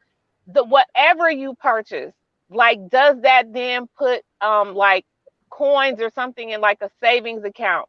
Like, oh, I don't care if it's a bag of M&Ms, a dinner at the fine dining restaurant, you took her on a trip. It's all of those things. Then, like, whenever you want to do something foul, are you going into that savings account and saying, "Oh, yeah, I could do this because I bought that 50 Cent whatever"? Lucy, you owe me. Fuck you, man. Oh, in real life, for me, no. But I also in real life did not buy a $200,000 car. Now, if I buy a $200,000 car, I'm gonna tell you, so it's gonna be a little bullshit to come along with it. Just you know. So that's just how it is, bro. I don't know what to tell you. So I'm a piggyback off of Steph's answer. I'm not as blunt or cold as Schoolboy, but he said Schoolboy. I don't know if y'all heard him. He mumbled under his breath, "If I buy you a 50-cent Lucy." But me personally, I'm not tallying up little things. You know what I mean? I'm definitely not tallying up dinners and movies or no shit like that. But let me just say this: if I'm a multi-millionaire, you know what I'm saying, then I might, we might have to renegotiate the contract. And here's the thing: no one's talking about this. If let's say he is emotionally cheating, right? He's the multimillionaire. He's the mega church pastor. He's the one doing all these conferences and books and interviews and stuff. And somehow the wife can't make time to speak to him. He has to find other outlets of people to speak to. Hold on. She might be a trash wife. Just putting it out there. She might be emotionally unavailable. All right. Look, his love language. Fair enough, because anything is possible. But let's not act like niggas won't find any reason to step out. You know what I'm saying? Like, let's not act like the next praise dancer ain't plotting on the next $200,000 vehicle and giving him good conversation, and he just fell for that shit. You know what I'm saying? But I was saying under the hypothetical that it's just emotional cheating. Okay, do we really believe that it's just emotional cheating? Like, I mean, come on.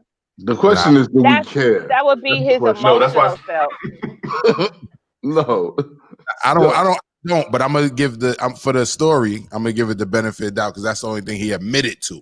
You know what I mean? So, but at the same time, I hear you. Like, if I'm just being real with you, do I think he's just having phone conversations? Nah, he probably getting his dick sucked in the church office. But we got some comments that came in from Mug. Says, ever seen the Burn in Bed movie or the movie Cry for Help? Has anybody ever seen this movie? I have. I think I've seen a burning bed. I don't remember it though. Okay. Mug, let us know why you asked. Brooklyn Honcho says, you buying fruit punch and Little Debbie's? Yes, sir. And Pampers. And then I'm gonna go chill in the hood. You know what I'm saying? I'm gonna buy that 50-cent Lucy Schoolboy talking about, and we just gonna have a conversation. That's all. Sometimes need a break from the good life. You gotta go to the projects and chill. You know what I'm saying? Schoolboy, you know what I'm talking about? Yeah, I mean, we'll have to. Schoolboy, you did that shit last night, right? You said you went to the projects to film some girl. No, listen. We're not gonna do. Pause this nigga, Mike. Hey, bro, let that shit ride. We're not gonna bring that shit on the camera right now, bro. That was between you and I. Let's not bring that to the fore, okay? All right.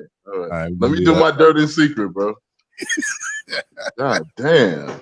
Virginia Sims says, nah, dudes don't keep a petty bank. Facts. That we cash out for. That's that bullshit. Again. I go with the Kobe Bryant method. You know what I'm saying? Let me buy you a ring to absolve my sins, okay? And then you enjoy the ring. If you get sick of my shit, you can sell the shit and get you a little bit of money and get the hell on. But what I'm not gonna do is sit here and act like, you're gonna be real basic and I'm gonna come out the box with all these extraordinary gifts and shit like that. You're gonna bring your basic ass over here talking about you don't have time to talk right now. But they're talking about the petty bank. They're not talking about just, we're not talking about the $200,000 car. We're talking about that's included in my petty bank. If I buy a $200,000 car, it's $200,000 worth of petty in that fucking bank. I could dig it. Hold on, let me get to these comments. Hold on. Chris Jones says, JahLogic, my nigga, he's laughing. Lorville says, y'all are trying to make the hold on. Y'all trying to make the I want to say moist. Y'all are trying to make most men stay with one woman. It would never work. Okay, I thought he was cracking on the pastor calling them moist and typoed it, but he said it right. So I'm gonna read it again.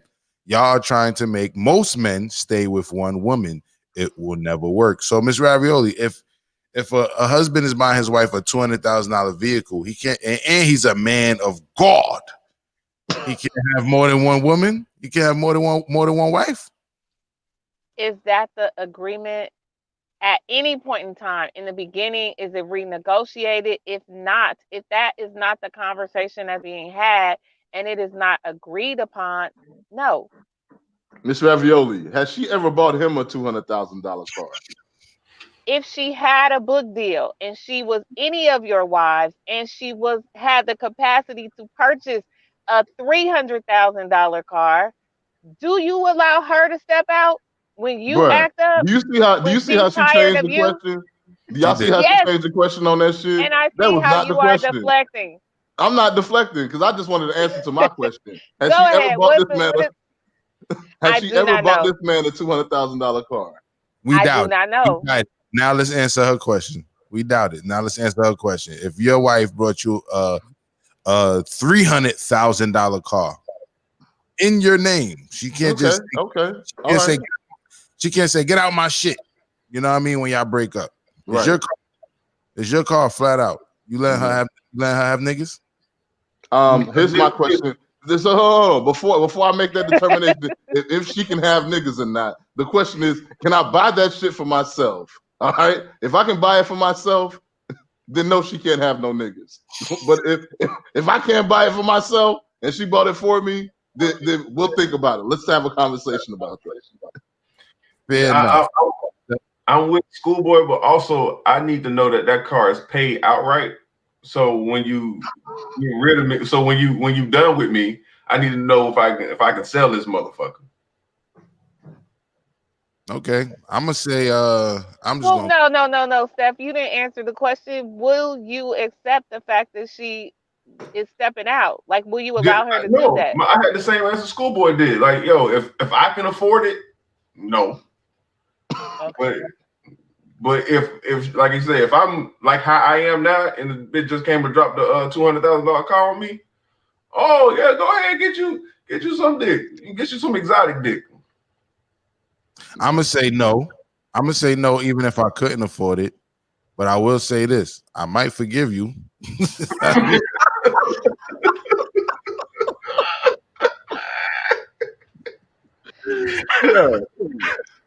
And part of my forgiving you is possibly taking that $300,000 car to go cruise the streets and go find me somebody to emotionally be available to me, someone to talk to. I want to pour my heart out for her. Right. Brooklyn Hunter says he needs a shorty for all the parts of him. All the parts he is. So that might be something to add to it. And Kaya, I hope I'm saying your name right, sister. Kaya says he's speaking as if emotional. You can get that right, air quotes. He's speaking as if emotional cheating isn't bad.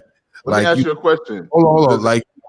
Like you one convo away from embarrassing me in the church, shaking my head. Yeah. So emotional cheating isn't that bad. It really isn't. It really isn't. Because like if this man would have said, well, baby, I'm gonna buy you a gift with my emotions, right?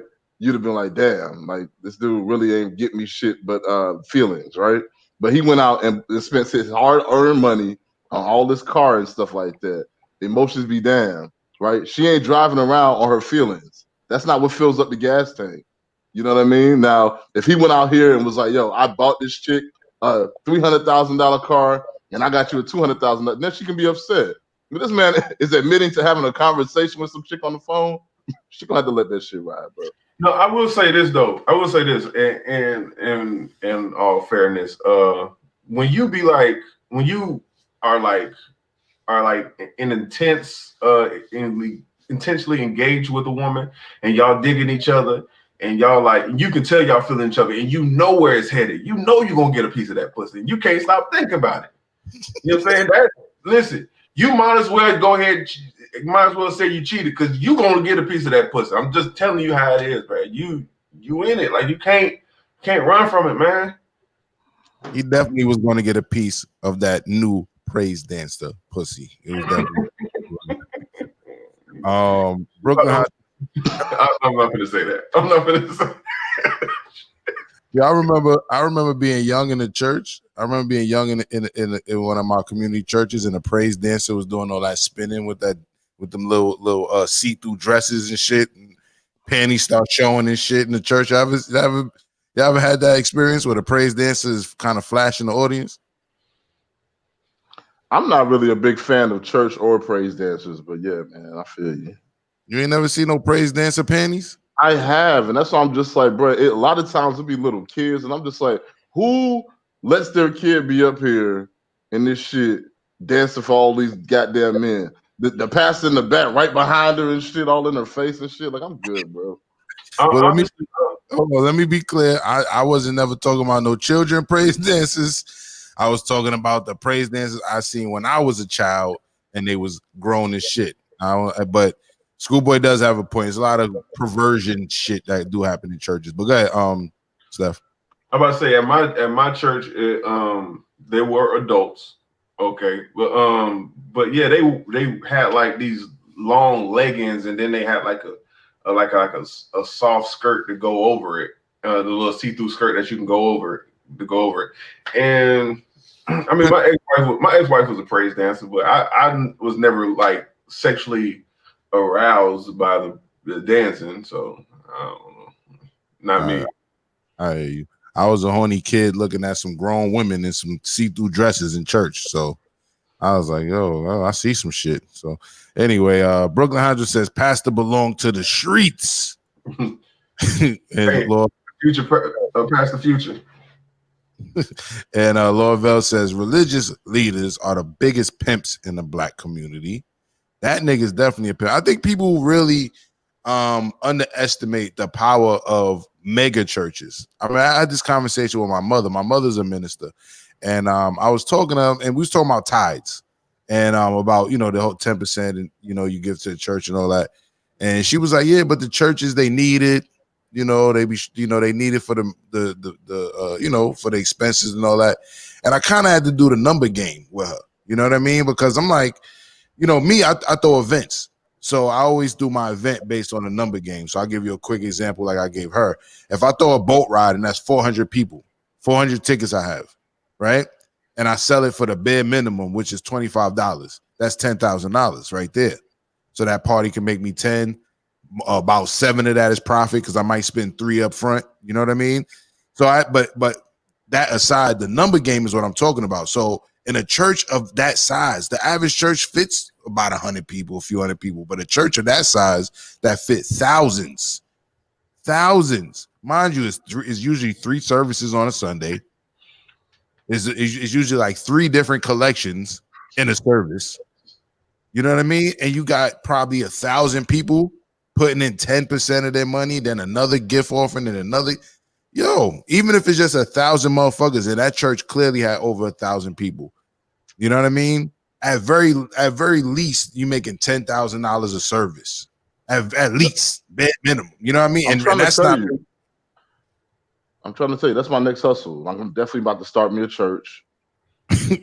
But look, it's like 1,000 people, and then you got on average, you're probably getting around 40 to 50, sometimes 100 more. You know what I mean? So they really make it anywhere from $10,000 to $100,000 a service at a mega church. I'm about to do like Creflo Dollar, man. When I walk up in the church, I'm gonna be like, I should have bought $100. I'm gonna do all that shit, bro. Hey, just to play the opposite side. Okay, so from what like my church, right? Church I go to, only 25% of the people who attend the church, 25% of members actually pay tithe, right? The rest of that, what you making up off of is trying. Not the church has what? Now I go to a pretty big church, about about 1,200 members. About 25% of them pay tithe. Kind of just getting the rest off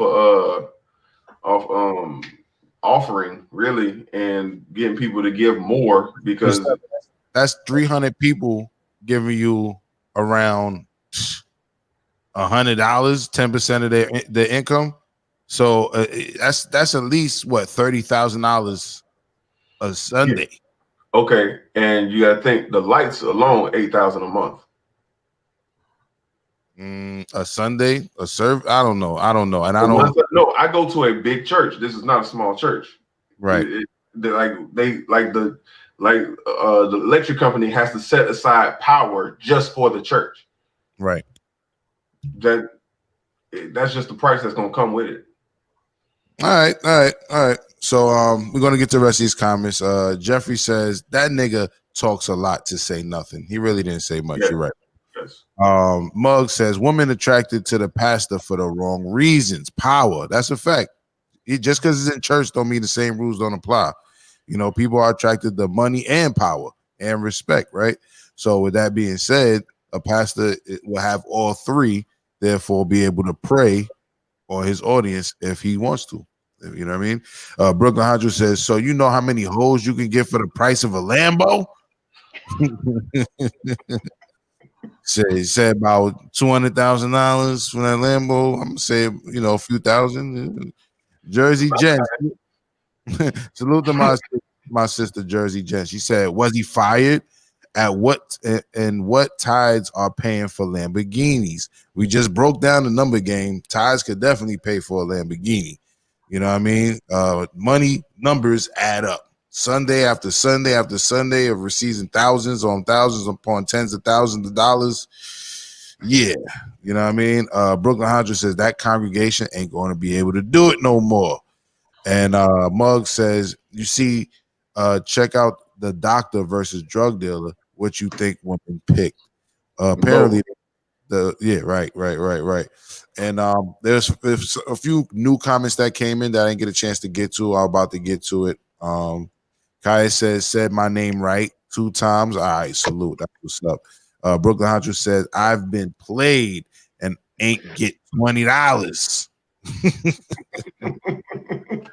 And Lord Bell says, at least you're honest, Ja. You know that. You know we're going to keep it honest on his mic. You know what I mean? Brooklyn Hunter says, fuck the car. Put the money in my hand. That's a fact. Yeah.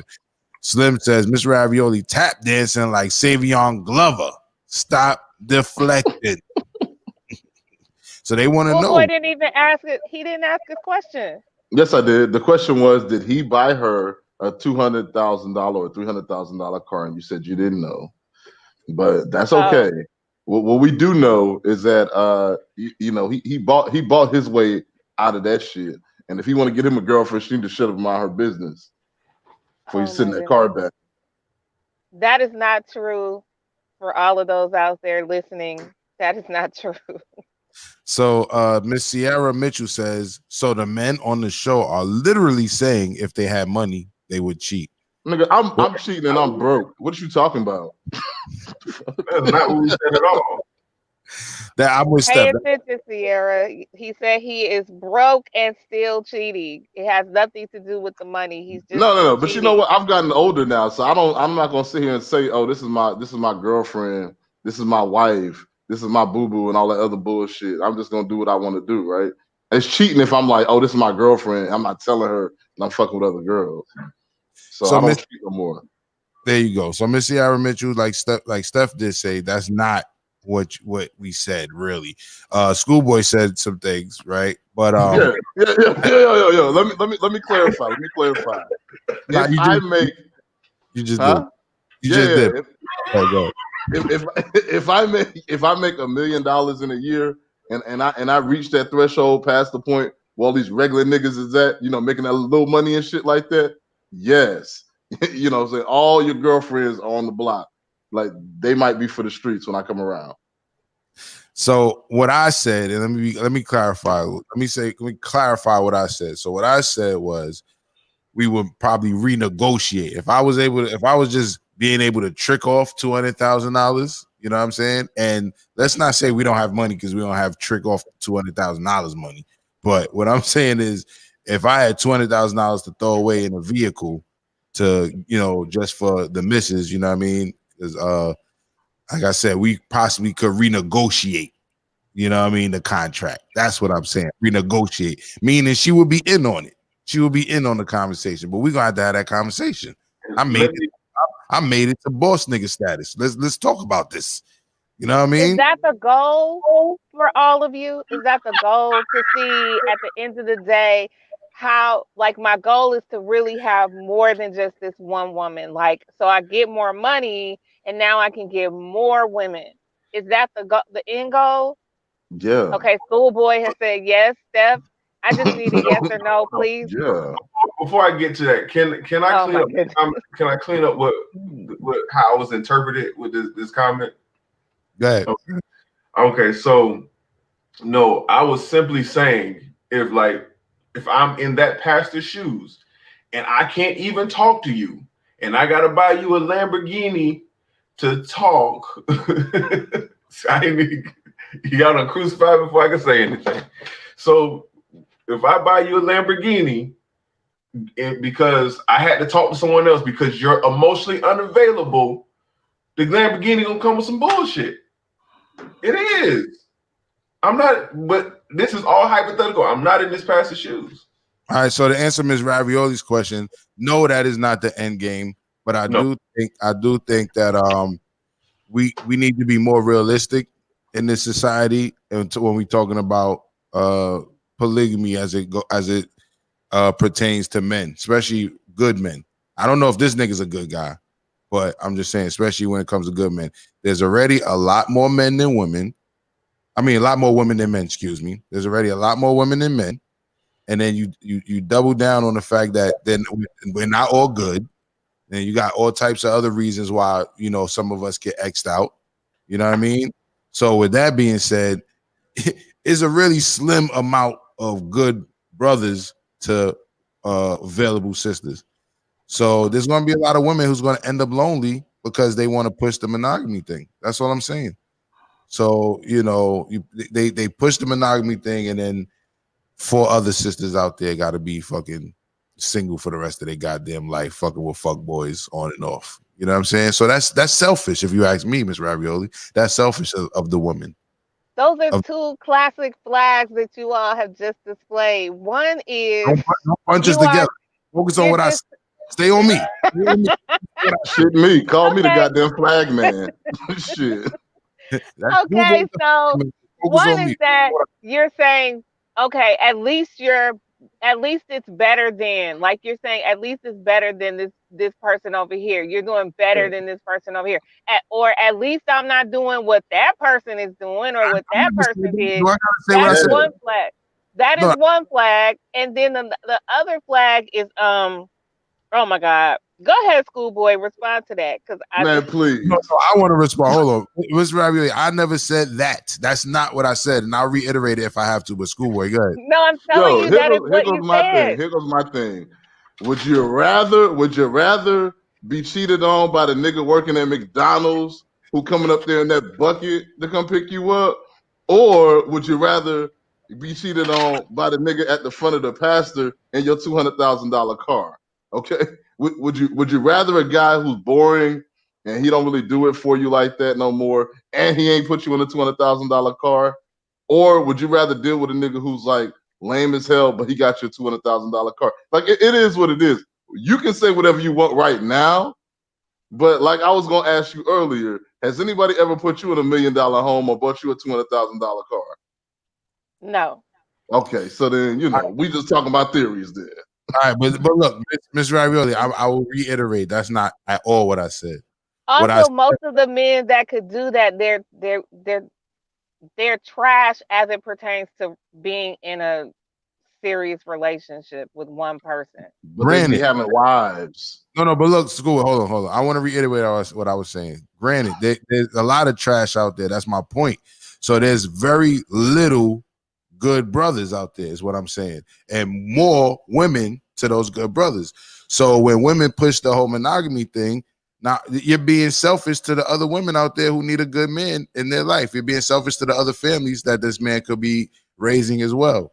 So if he can afford it, which is where the money comes in, if he can afford to take care, obviously he could, because he brought this woman a car with the same money he could have had 10 wives with for that year at least. Could, you know what I'm saying? And put them and put $20,000 on top of whatever they was making already and build some fucking, build the fucking village. You know what I'm saying? So if you have the money to take care of more than one wives, why not discuss it at that point? Why not renegotiate it? The second flag is when you are complaining about when the abusive person or manipulative person or the person that wants to cheat and justify it person, that person is now talking about how their victim responded. And the only reason the victim responded in such a way, like Steph said, oh, you wouldn't talk to me, so I had to buy you a $2,000 car. But the thing is that he negated to speak on the reason why she's not talking to you is because you were cheating emotionally, physically, or whatever. So you can't talk about. I hate to cut your wisdom short. Usually on point, but sometimes you kind of jumble things together. The victim never responded in this story. All we know is that this nigga was on Instagram outing himself for being emotionally cheating. We don't know how The victim is his wife. And she never responded. Yes, she never. So I'm saying we not talking about how she responded because we don't know how she responded. That's what I'm saying. We never spoke on her response. No, in Steph's example, he said if the person is not talking, if he's like saying his significant other isn't talking to him, whatever the case is going on in the house, now you feel like you have to purchase the $200,000 car in order to get, in that person's good That's graces. not what he said neither. He said that if that person is emotionally unavailable and he did that, then that will come with some bullshit. He never said, he never said that. Okay. And they did say how she responded. Did y'all pay attention? No, I didn't. Did she buy him a car that was $200,000? No. When she responded, this is how she responded. When he got criticism for buying that $200,000 car, she came running to his defense. She responded. That's what a $200,000 car would do. No, but that's that car. You feel me? But that's not in response to the cheating. But I hear you. That is a response. That wasn't in response to the emotionally cheating thing that we're really talking about. But that happened. That happened years before this happened. So he went viral for doing that, and now he's going viral years later for this. Let me go to these comments really quick. Mug says, "I don't go to church. I have my reasons." Mug also says the story of a church kicking out a long-standing member out of church for not paying tithes and not attending. That's his reason. Just One says, I don't know what kind of churches y'all been in. Well, I've been in small churches. I've been in mega churches. I want to say I've seen, both sides of that spectrum. JJ says maybe he's having a hard time coming out the closet. Maybe he's having a hard time and needs to be delivered. Maybe he don't want to like men's no more. Okay. I don't think that's what he meant by that. But coming out the closet, that's exactly what that. Oh, you mean you saying the pastor or the comment? No, I'm talking about the comment. Is that what he meant? Does he mean like coming out the closet? Like that's what coming out. There's only one thing for coming out of the closet. I mean, like I thought you meant like come. Well, you gotta think before the whole coming out the closet became associated with gay. I meant just pretty much divulging your truth. And like I thought, that's what I thought he was referring to his original use. So I thought I was taking it like and listen to him saying him just not telling the whole truth. And we both know he hasn't been telling the whole truth. I don't know. He seems to be on Instagram bearing his heart. Mug says she became ill. That's why she couldn't attend church to finish his story. But James Slim says churches are fuckery central. Too many adults. Church is their primary means of socially interacting with people their age. Of course, some crazy shit will go down, and people will end up fucking a praise dancer and then buying them a $200,000 car. I guess you're on point, Slim. Brooklyn Hodge says pastors are pimps for religious folks. JJ says church doors are not just open on Sunday. And everybody who keeps talking about churches and anti-church, and have you read the Bible for yourselves? Seek God for yourselves. Don't look for no one else. Seek it for yourself, because I promise you, taste and see that the Lord is good.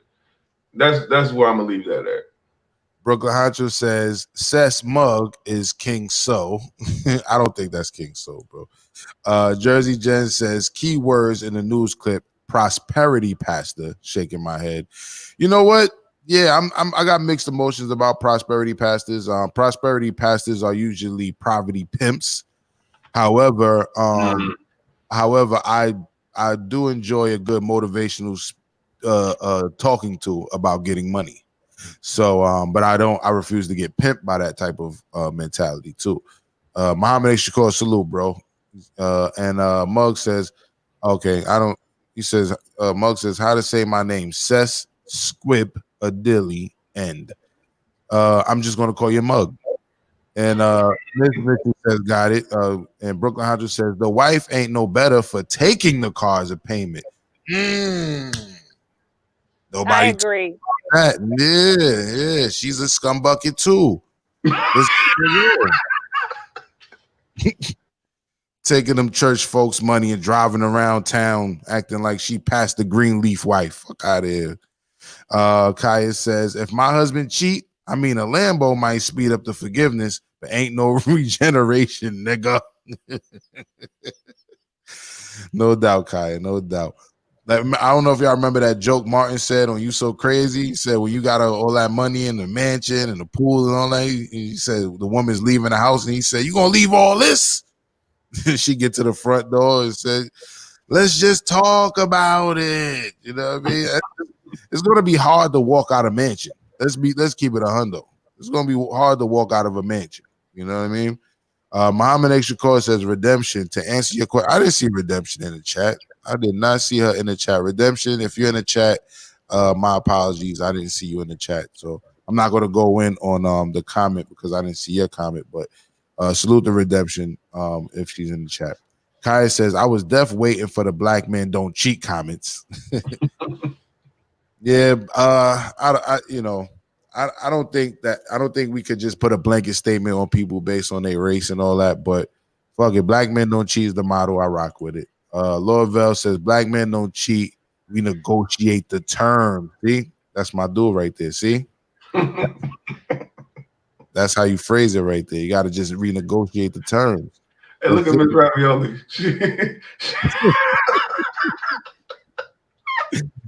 All right, look, Kaya says polygamy is only okay for men, though. Shaking my head. Let me ask my husband, can we add a few dudes to our union? Laughing out loud. This is the thing. Kaya, do not do that. Do not do that, Kaya. Do not do that. Do not do that, not even jokingly. It will crush his ego. He will never forget it. Kaya, I repeat, do not do that. Let's talk about this, Sister Kaya. Well, it's the yeast infection for me. This is the thing, Sister Kaya. If you want an extra boyfriend, right? Not only like how Miss Ravioli put it, it could crush his ego. You know what I mean? But let's be real. Let's be real. Women are not going to respect men who allow you to have another man. You're just not. You're going to want to treat them dudes like suckers. However, a man could, if he's a real man, could respect more than one wife. He could. You know what I mean? But if a woman has more than one dude, she's never going to truly feel she's with a solid dude. She's never going to really, truly feel protected. She's never going to truly feel like she has a man. She's going to feel like she has a boy. You see what I'm saying? She's going to feel like she got a soft nigga she can run. So that's why that would never work. Well, hold on. It could work. It could work. Okay, tell us how. If I'm your man and you claim that you need a few more dudes in the union, well, you need to be bringing me some money from the other dudes. That's all. That's my only thing. Like, you know what I'm saying? Make sure that our house is right. You feel me? Make sure our house is right. You know what I'm saying? Like, we can't be at the house talking about some, hey, we need another computer in here, and you got a whole another boyfriend. Shit, we don't have those problems over here because your other boyfriend's about to buy that computer. All right, get it done. But schoolboy, see, at that point, it's not a union. You're just pimping. No, it's not pimping. It's an arrangement. It's a negotiation. Okay. She want to get some new dick in her life, and we got some shit around the house that need to be taken care of. So we're gonna get all this shit together. We're not gonna be over here struggling. since we got all this excess going on. Goddamn. I don't think a woman is going to truly respect a dude that's going to allow her to do that. She's going to look at. She's going to be. You ever meet a woman who just be shitting all over her dudes and shit, but then she got mad respect for you for some reason? You know what I mean? Because you're not one of them sucker ass niggas. No, I don't know what you're talking about. Oh, come on, schoolboy. You gotta step your play up. Steph.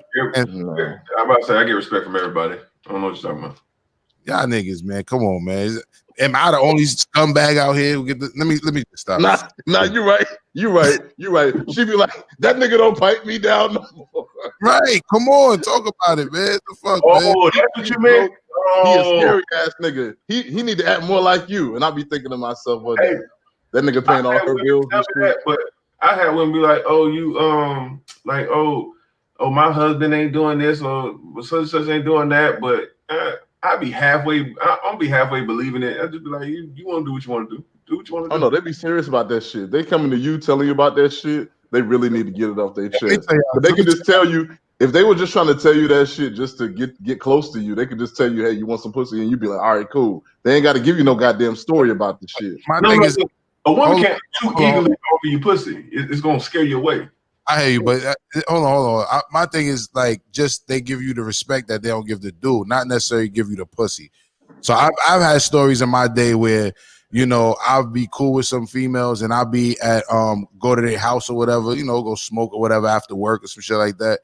And I remember being in a position in my earlier, you know, young, you know, thugged out days and shit, where I'm in a girl crib in her bed with her and her homegirl smoking weed that she swindled some nigga for, while her man comes to the house with his niggas and they gotta sit on chairs.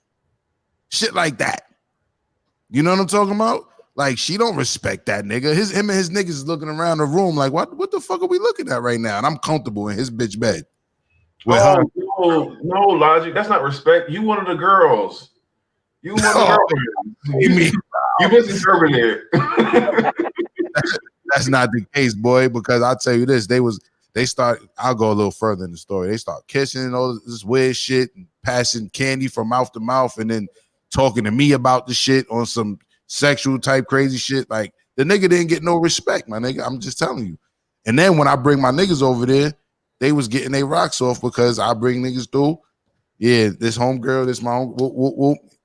You know what I'm saying? Like, yeah, I was the facilitator. But what I'm saying is I definitely wasn't one of the girls. I was just getting that respect that the dude wasn't getting. You know what I'm saying? Yo, men and women are not the same. We're not supposed to be doing the same thing, or else it wouldn't be men and women. It'd just be human beings, right? So we're different. We're not gonna do the same thing. We don't react the same ways to the same stimuli and stuff like that. So yeah, long story short, if I buy a woman a high price item over $100,000, I don't give a damn what she think about what the hell I'm doing. She to mind her business and play her role. And when I get home, this shit need to be right. And if it's not, I need to replace her ass. Blow the screen up on Schoolboy when he talking like that, man. Man, listen, it just is what it is, bro. It just is what it is. We're not gonna sit here and act. But all right, we let the comments go over, and we're a little over the 2-hour mark. Brooklyn Hot says, what is cheating? I think cheating is anything you and your partner don't agree to. I think that's what we all can agree on, correct? If you and your partner don't agree that you can do it and you do it, that's cheating, right? Ms. Mitchell says, I'd just rather not be put at risk for any diseases or children. That's not mine. If you want an open relationship, just say that. Facts. You know what I mean? And I think a lot of people do, but sometimes people push that monogamy agenda to turn it from open to, you know what I mean, let's shut it down now. We just talked about that too. Right. Muhammad says, Kaya, that would be polyandry, where the woman takes on multiple husbands. For her to get that, she'd have to be with beta males. My point exactly. Brooklyn Hodger says, I've always wanted a side open relationship. So there you go. So that's goes to your question. Answer your question, Ms. Ravioli. So yes, you said a one-sided open relationship. One-sided, okay, yeah. But the answer, that goes to answer your question, though. That goes to answer your question. Like, yes, men do grow up wanting to have multiple women. That's just what it is. You know what I mean? Something in us that makes us want to, be men. That, you know what I mean? To be in charge, to be conquerors, to take care of, you know what I mean? To, you know, so that's just what it is. So Muhammad Shakur says, and to get technical, an open relationship is where both parties are allowed to do as they please. Now that I've done. I've done a true open relationship, multiple of those. You know what I mean? But when you talk about the union, that's a different conversation. But a regular open relationship where you just be honest, where you meet a woman and say, look, you know, you could do you, I could do me, but we could date and see how far this go. I've definitely done that. You know what I mean? And you get to know the real person when you do that. Because after a while, she doesn't have anything to front. She doesn't have a reason to front for you anymore. So women front for men just like men front for women in the beginning. But when you have an open relationship for a few months, you know what I mean, maybe even longer, there's no more reason to front. You get to know who that person is for who they are. And they'll tell you what they do in the other relationship too, which will give you more of an understanding of who that person is. Kai says, but that woman truly wants a beta male. Well, if she wants beta male, then I guess it, like Schoolboy said, it could work. You know what I mean? If she wants beta male, she go get beta males, then it could work. But at the end of the day, guess what? She's never going to be satisfied with those beta males. So an alpha can always come around and still take all of her attention off of multiple men, which is why we don't think it could work. Brooklyn Hunter says, I'll pass on that. Laugh out loud. Kai says, no man I know is okay even thinking about his woman being with someone else, but a woman should accept other women. Nah. Yeah, women who say stuff like that, they like I think like they probably would be cool with being with a woman too. And that's okay. Oh my goodness. That is not true. That is not true, Schoolboy. What are you talking about? It's true. And Kaya, again, do not present that question to your husband. Oh no. Look, I guarantee you how that shit gonna work out. He gonna be like, well, shit. Look, here goes the calculation. Did y'all go half on the house that y'all living in? Did y'all pay half the rent and stuff like that? If y'all paying half bills, you can present this to your man. Because what is he gonna do about it? Not pay his half of the fucking rent? You know what I'm saying? It will crush his ego. He'll be all right. So you can just bring another dude in and be like, look, you pay the half of the rent that this nigga's not paying, and y'all be straight, right?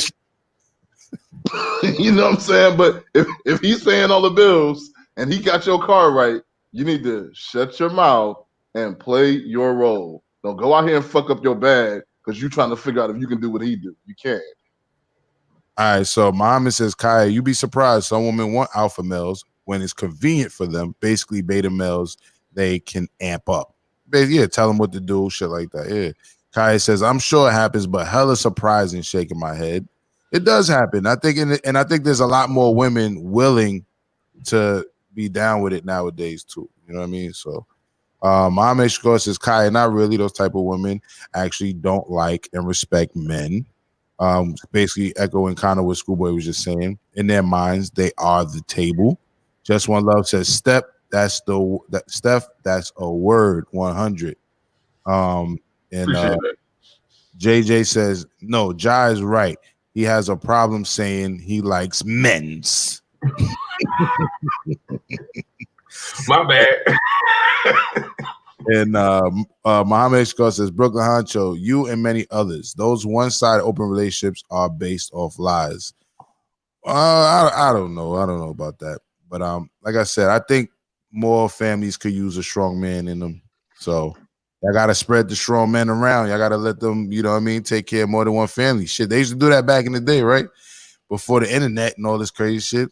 Motherfucker have a whole nother family on some Frankie Lyman shit in a whole nother town. Muhammad Shakur says, and that was my fault. I just woke up and mistaken Miss Ravioli for redemption. Miss Redemption never came up, but you just woke up. I'll give you that. Just One Love says men can't accept polyandry. She said that's not true, Ja. I know I was talking shit. I don't know. Muhammad Shakur says just one false. Some men can, just not the strong ones.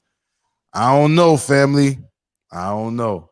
I think there's a lot of betas that can accept it. You know what I mean? As a wife, like when we talk about polyandry, you're talking about like a woman saying, I got more than one husband. An open relationship, yeah, you got to be strong to handle that. But to have more than one husband, I don't know if any alpha males is with that shit. Let's be real. I know I'm not. Imagine you tell your girl some real shit like, "Hey, babe, like we really should be like saving up money and shit like that. We don't really need to go to the club." And she like, "What? I'm going to the club, nigga. This nigga told me I can't go to the club." And she talking to you about you with her other dude. And then later on, because y'all got into an argument, and they're fucking all loud and shit. You just gotta sit there, man. Nah, bro. No dude's about to put on with that shit, especially after I buy you a $200,000 car. No, sir. So No, sir. that brings me to something I wanted to say earlier, though. Do you guys feel it's a problem if a woman emotionally cheats? Steph said yes. My fault. You was on Teddy Riley. Go ahead. Yes. Yeah. Schoolboy. Yeah. It depends. Like I said, I'm a little bit different. Like, you know, you can do what you. And then again, I'm not married. I'm not like anywhere close to being married. That's not where my mental is. So where I am in life right now, I'm cool with you doing whatever you want to do. But don't be coming over here asking me no stupid questions after you doing what you want to do. You know what I'm saying? Like, keep that same energy when you do what you want to do. The reason I said yes is simply because, well, one, even the pastor acknowledged mentally cheating is wrong, right? So if it's wrong for him to do it, why wouldn't it be wrong for her to do it? I mean, I didn't think it was wrong for him to do it, but I do think it's wrong if a woman do it, because a woman, that emotional shit is something different. If a dude do that, that just means, you know, he cool with, you know what I'm saying? He cool with not fucking. He just want to talk some shit to somebody different, right? But a woman do that shit, she's one step out the door. From once she start emotionally cheating on you, she one step out the door. No, Miss Ravioli? I think the man is one step out the door as well. I think there's the same. Oh my God. Because it's going to turn physical. Your emotional cheating is going to turn physical. Then you're going to say, "Oh, I'm a man. I can handle it. I'm not going to get all caught up in this relationship." It's the same thing. And now you're just saying that the woman is going to be emotionally cheating, and then she's going to get all wrapped up in this man. It's the same thing. No, Miss Ravioli. First off, niggas could just shut that shit off, that emotion shit off. We've been practicing how to shut our emotions off since we've been toxically raised, you know what I mean, all these years. So niggas know how to shut that shit off. Niggas is not giving, she gives me the best conversations. Niggas not out the door because he got good conversation from shorty. Even if he cheat and he fuck, he's not leaving his wife for no bitch he just fucked. Especially no bitch he fucked knowing he's married. He's looking at that. But that doesn't mean. Go ahead. He's looking at her like, you nasty bitch. The only type of nigga that leave his wife for a bitch he fuck is a beta male. You know what I'm saying? Like, ain't nobody. I won't leave my wife, but I would definitely introduce them and see if that could work out between the three of us. Now I'll say this, right? Okay. When a woman mentally cheats, she'll legit try to, like, she'll legit latch on to the dude she's messing with, right? Right. This dude, when dudes cheat, the second he get his nut off, his mind is clear. And now he's like, I don't even know why I'm really fucking with this bitch. I got this good woman at home.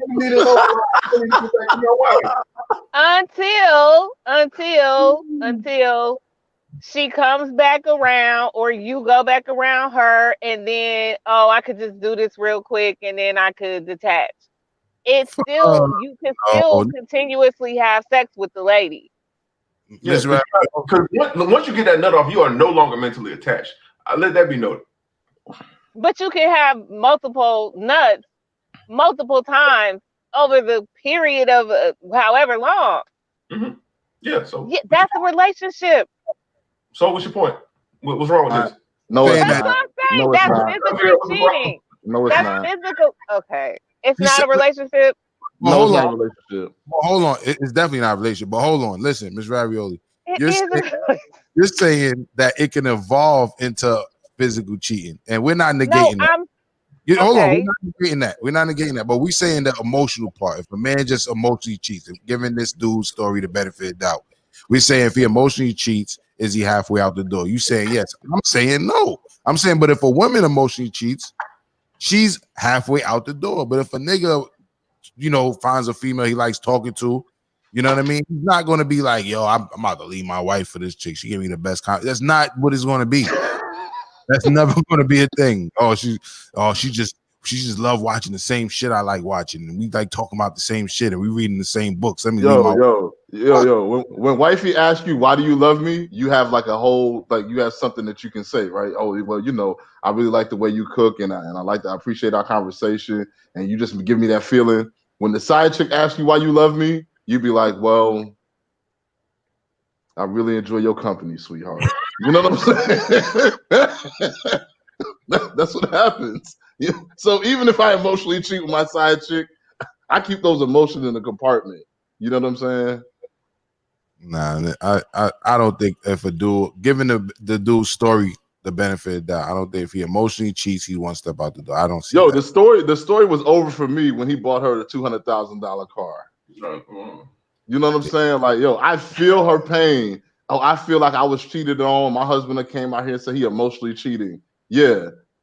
Now what she's gonna do is she's gonna get her $200,000 car. She's gonna feel the engine underneath her, and she's gonna drive into their nice garage and shit, and lay down in that nice ass $5,000 bed and shit. It's not gonna be that big a deal. It's only a big deal to the folks on the outside looking in, like, I can't believe she let that shit happen.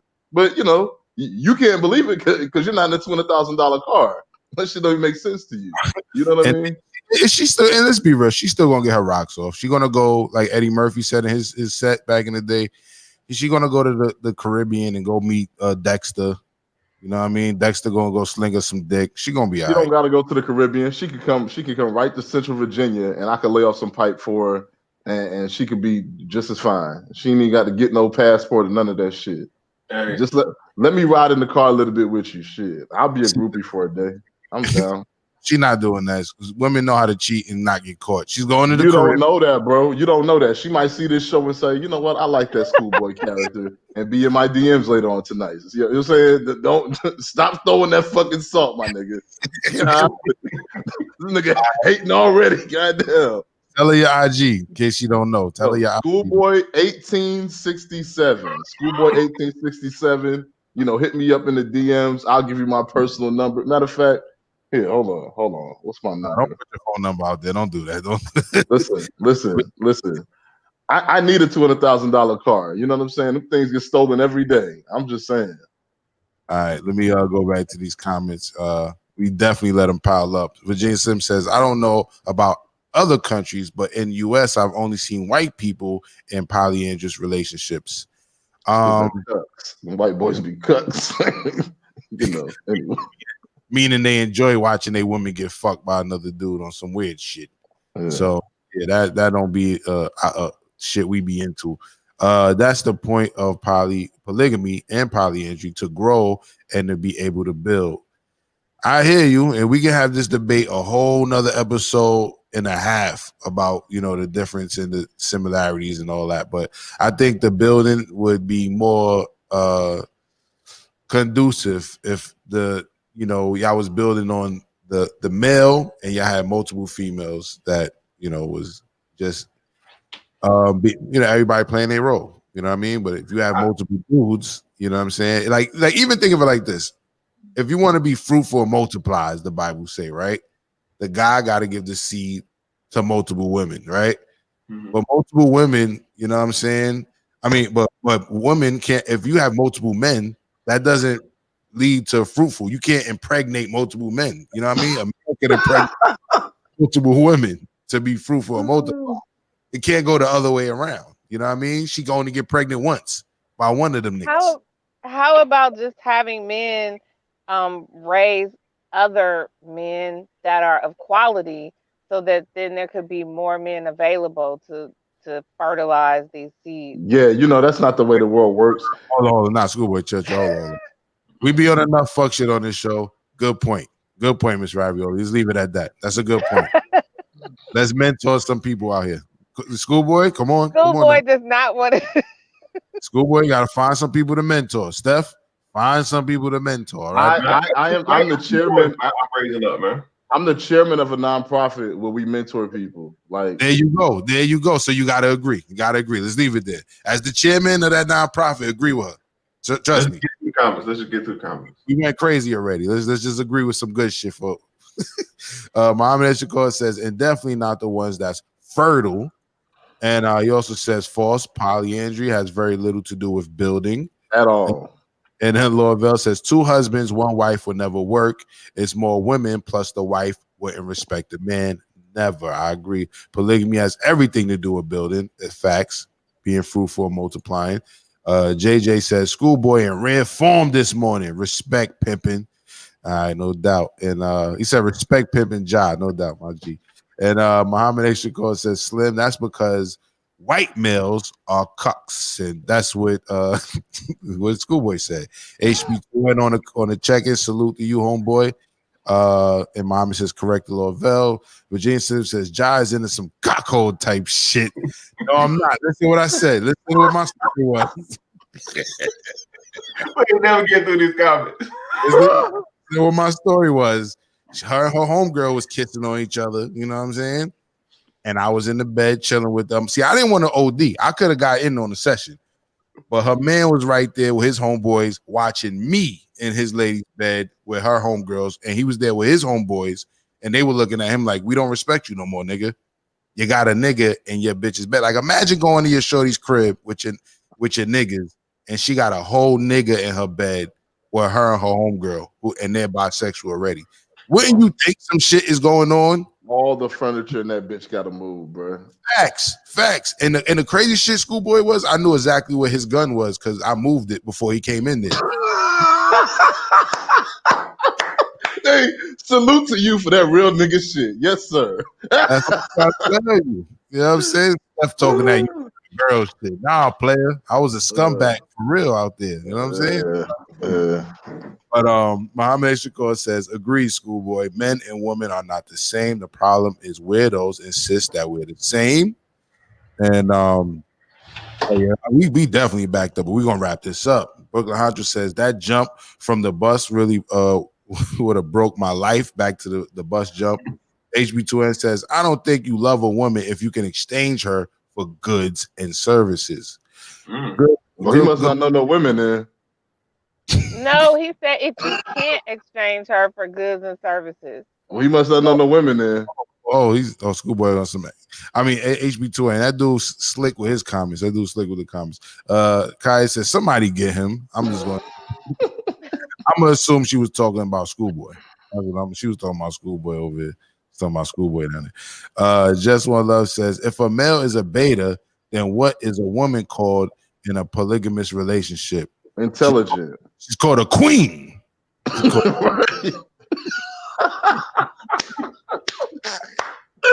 Facts. Muhammad Shakor says, just one, she'd be the alpha. Just one says, it's called an entanglement, Jah. Okay.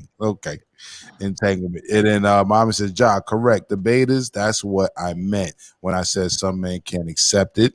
Rod Intelligent Salute. Rod says, yes, emotionally cheating is cheating. Okay, fair enough. Laura says, men don't emotionally cheat. We just fuck the woman, fall in love with their other, and women fall in love with their other lover. That's what I'm trying to say. And Brooklyn Honcho says, YouTube, smash the like button. He said it, not me, but I agree. Smash the button.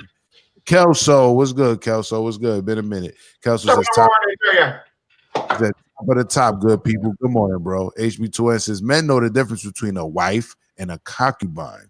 Most of us, anyway. And Brooklyn Honcho says, best song about this topic is Brand Nubian. Love Me or Leave Me Alone. And also, let's throw in looking at the front door. So if a woman is even halfway cheating on you, she's looking at the front door. Kelso says, we definitely could love and want to be with you and play the emotional cheat game with no repercussions. Women not wired for all that. Thank you, Kelso. You heard that, Ms. Ravioli? Did you hear that? I heard that. I don't agree with that, but I heard it. But have you ever been a man? Have you ever been a woman? No, but you can't tell me how it is to be a man, just like I can't tell you how it is to be a woman. But what I can tell you is statistically, if women don't settle down and realize that more of you than us, women are going to end up lonely. It's going to be a lot of lonely old ladies out there. Not to mention the niggas in jail. Not to mention niggas who just straight up gay. Not to mention the cats who just don't want to fuck with you. You know what I'm saying? There's like it's another way to be gay. Well, you know, because you got straight up gay, then you got the like the sneaky gay shit. You know what I mean? So the little gay shit. Yeah. Like, you know, there was an actual term that never stuck, but in social work, they try to create a term for that called MSM, men that have sex with men that don't consider themselves gay. They tried to make that an official term. It never really stuck, but they was going to add that to the LGBTQT list. Rod says he's laughing. Salute, Rod. Virginia Sims says Shorty got the best conversations. Laugh out loud. And Virginia Sims says facts. Step is called post nut clarity. Like speaking of Lil Wayne, I think he the one who said, "Soon as I come to my senses," something like that. So Kaya says, "Miss Ravioli, please save your breath. They know the truth." Laugh out loud. Yeah, I mean, you know, we gotta shock you a little bit in the morning. HB2N says Schoolboy is right. Kelso says we know the truth. And Just One Love says Schoolboy, who wants 3 inches? Listen, that's always the trick. Like I said, I'll give you the first 3 inches to make up for the bullshit. All right. You get the whole thing when we in a good place. Keenan Carr says Schoolboy baby mama saving this video to present for child support increase. Yeah, nothing about that's funny, Miss Ravioli, but okay.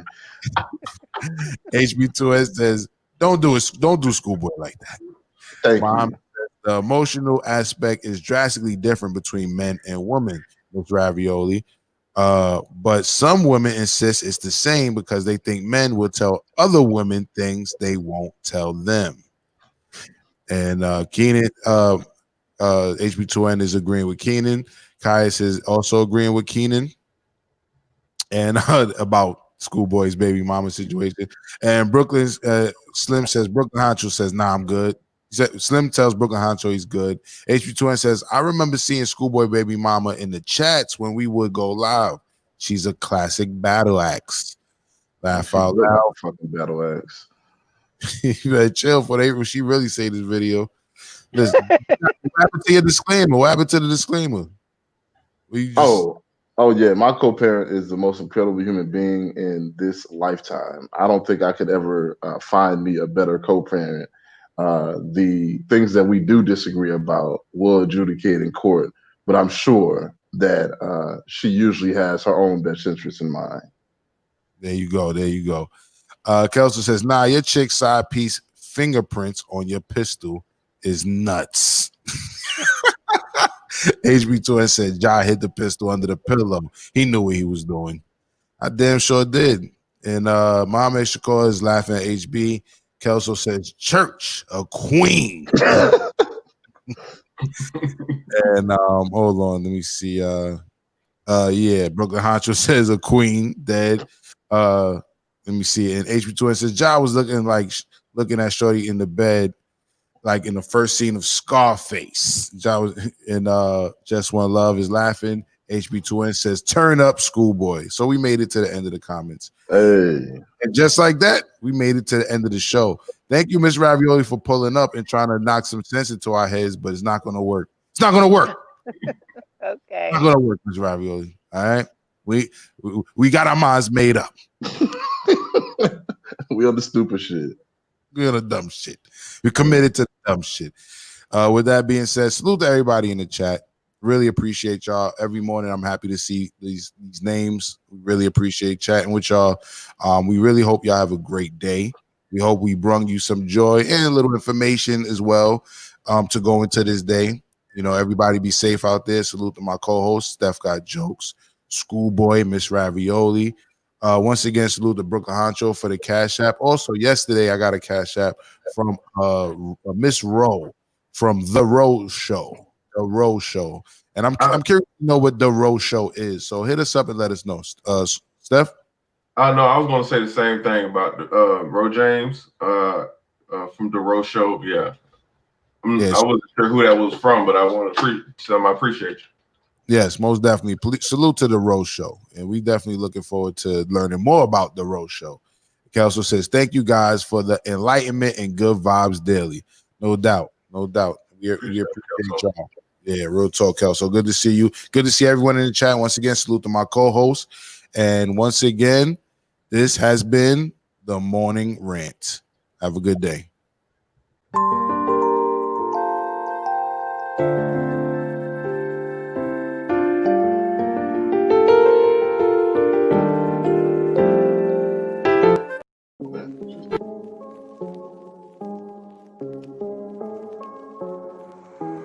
That's a clean. I said the difference between you and I is how palpate the BMI. Took the heart for problems before I get involved and try to solve my problems. Cause I got time on my hands, but talking you off a ledge was never part of my plan. I listen to thought that I'm the old far away. Not my problem. Replace the thought with the fact that we're both okay.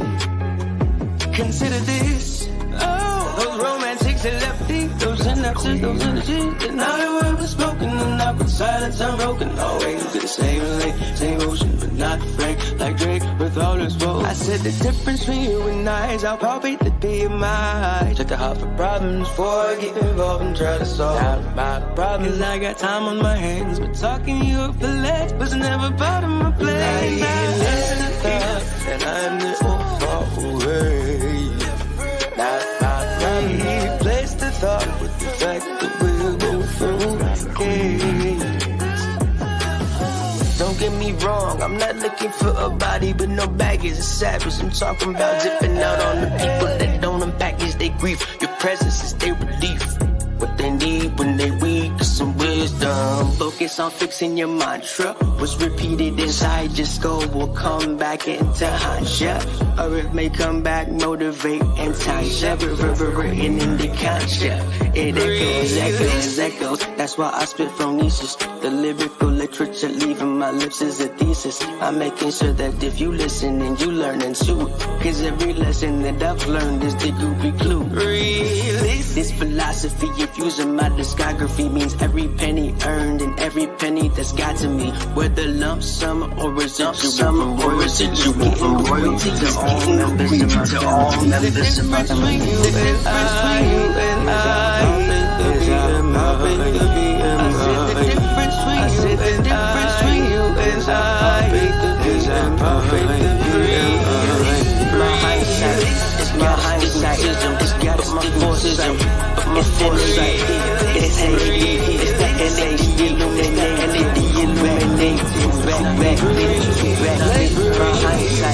My hindsight. It's got astigmatism.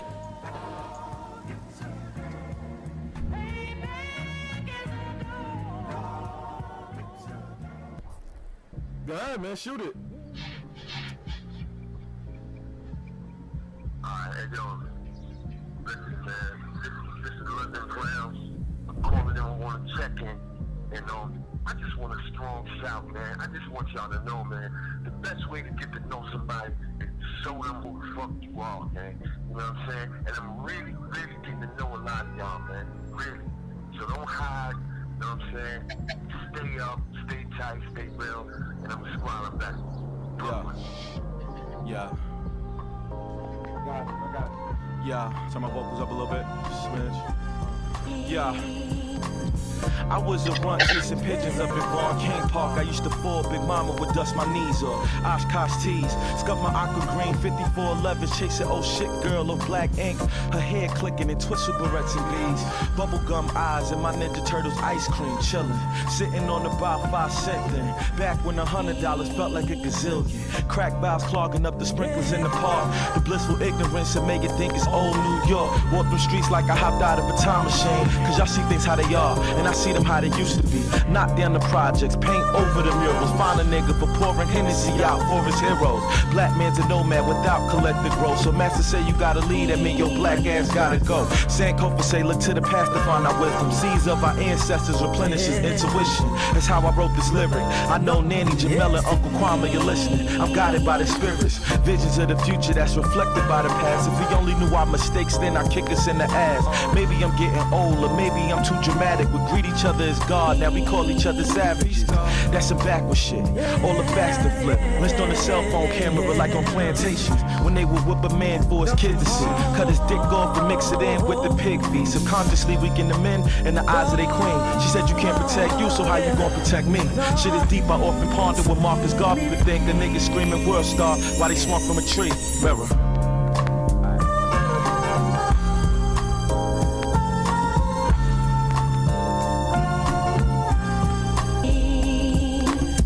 To all my real ones out there, wherever the fuck you go, pay attention to what's going on and demand respect. Yeah. Uncles was all God body. Had names like Infinite, True God, Saladin, and Born Knowledge. Bombing in the streets, wild kamikaze. Buck the heat, I would watch him like war wounds for drug beat. Twist the cap off his old English with his teeth. Isaac Hayes by the time I get the Phoenix on repeat. Uncle Pop, Coney Island legend, Bing Monster, Black Panther 97, went to war with the Aryans. Killed the chicken with his bare hands, plucked it and balked it. Defeat the famine, he was only 11 then. Man before his time, dunked the ball when he was barely 5'9". All city in 3 sports, but MVP with the 9. Robbed the corner store, take the surveillance tape. We would watch it in my crib like NBA players on game days. Sunday when you got knocked, I remember how much I cried. You home now, I'm still writing this with tears in my eyes. Cause you my idol, no words define your legacy. You taught me to see the best in me. Swaggy like my Uncle Flex, articulate goon. How many gangsters in BK came through Big Bro game room? I was still your wallabies, they was too large for my feet. Guess leathers are icebergs like I worked at S&D. Knuckle game legendary from Allenwood to Danbury. Cheesecakes from scratch, flash cash cause it's necessary. See so much of you in Heron and Glow. And all our issues killing me, I just thought you should know. There's growing pains and I know there's nothing that you don't know. But I still gotta be me, gotta follow my soul. Scratch that, my Uncle Mark, my heart, the reason I started rapping. I was a baby, he would let me take vinyls and scratch it. Brownsville warrior, hustles, he ran through all of them. Plate in his head, bullet fragments still in his abdomen. A true survivor, few was lava. Koki, my little brother, forever I got him. I could go on and on, but my words too strong for this song. Thought I should look away, but I'm caught up staring too long in black mirrors. Okay, I want everybody to know this is King Sean Go. I'm the uncle of Pop, known as Esquire. And I want you to know that I'm the fish king. You cannot drown a fish. And no matter what you do in this world, there will always be thunder and lightning, and we always hit our target. Maybe not every time, but when we do hit, we hit with both barrels. And we're gonna keep gouging till the last child on earth. Ashe. Ashe. I like that. That was good. That was amazing.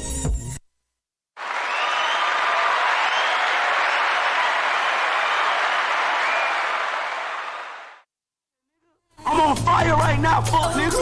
I had that niggas come back, nigga. Niggas thought it was over with for me, nigga. Y'all tried to count me out, nigga. I ain't forgot about that shit. Y'all niggas think I forgot, nigga. I ain't forgot about none of that shit. So I'm back with a chip on my fucking shoulder, nigga. Wrote this with my eyes closed, or rose in Moscato. Intuition, inner visions flow from out the cosmos. Niggas ask me how I made it, I be damned if I know. I just went with my soul, and the rest just follow. She's a good girl, fuck that bitch, I'd rather deal without her. Say no to CashApp, I ain't drinking, bitch, you must be psycho. But I'm prone to lie though, just don't tell all my bros. I roll gelato in the Bronx, so I got the sky closed. Damn, it's raining, grab my cane and pass my Prada poncho. The boots was leather with the tattoos, those the Randy Macho. Goggles, Ferragamo, condos big as Costco. I popped the rhino, then she swallowed like it's Mr. Sacco. Mirror, mirror, who's the realest? Please don't tell me I know. Mirror, mirror, who's the realest? Wait, don't tell me I know. Mirror, mirror, who's the rarest? Please don't tell me I know. Modern life like Rocco, but I still pray to Shango. Mirror, mirror, who's the illest? Please don't tell me I know. Mirror, mirror, who's the realest? Wait, don't tell me I know. Mirror, mirror, who's the rarest? Please don't tell me I know. I devour my goals, and that's word to gaucho. Rebel, outlaw, reckless, vato, ghetto, desperado. Aim the Draco, eating tacos, take your breath like cyclones. Adjacent to Van Gogh, I'm chasing my shadow. The pain is the shackle, embrace it for battle. In the gym for 7 weeks, I feel like Boris Kojo. I mean Cujo with a new hoe, sober watching Kuso. With my old hoe, I forgot I fuck my hoes in duos. Fofo throws in 2 hoes, loopholes out with pool holes. That piece of coupon for designer, Gucci coat with 2 toes. School old Parasuco, shoot like Tony Kukoc. Bitch, I'm a Samson, no Delilah, put that on my tombstone. Mirror, mirror, who's the illest? Please don't tell me I know. Mirror, mirror, who's the realest? Wait, don't tell me I know. Mirror, mirror, who's the rarest? Please don't tell me I know. I devour my goals, and that's word to gaucho.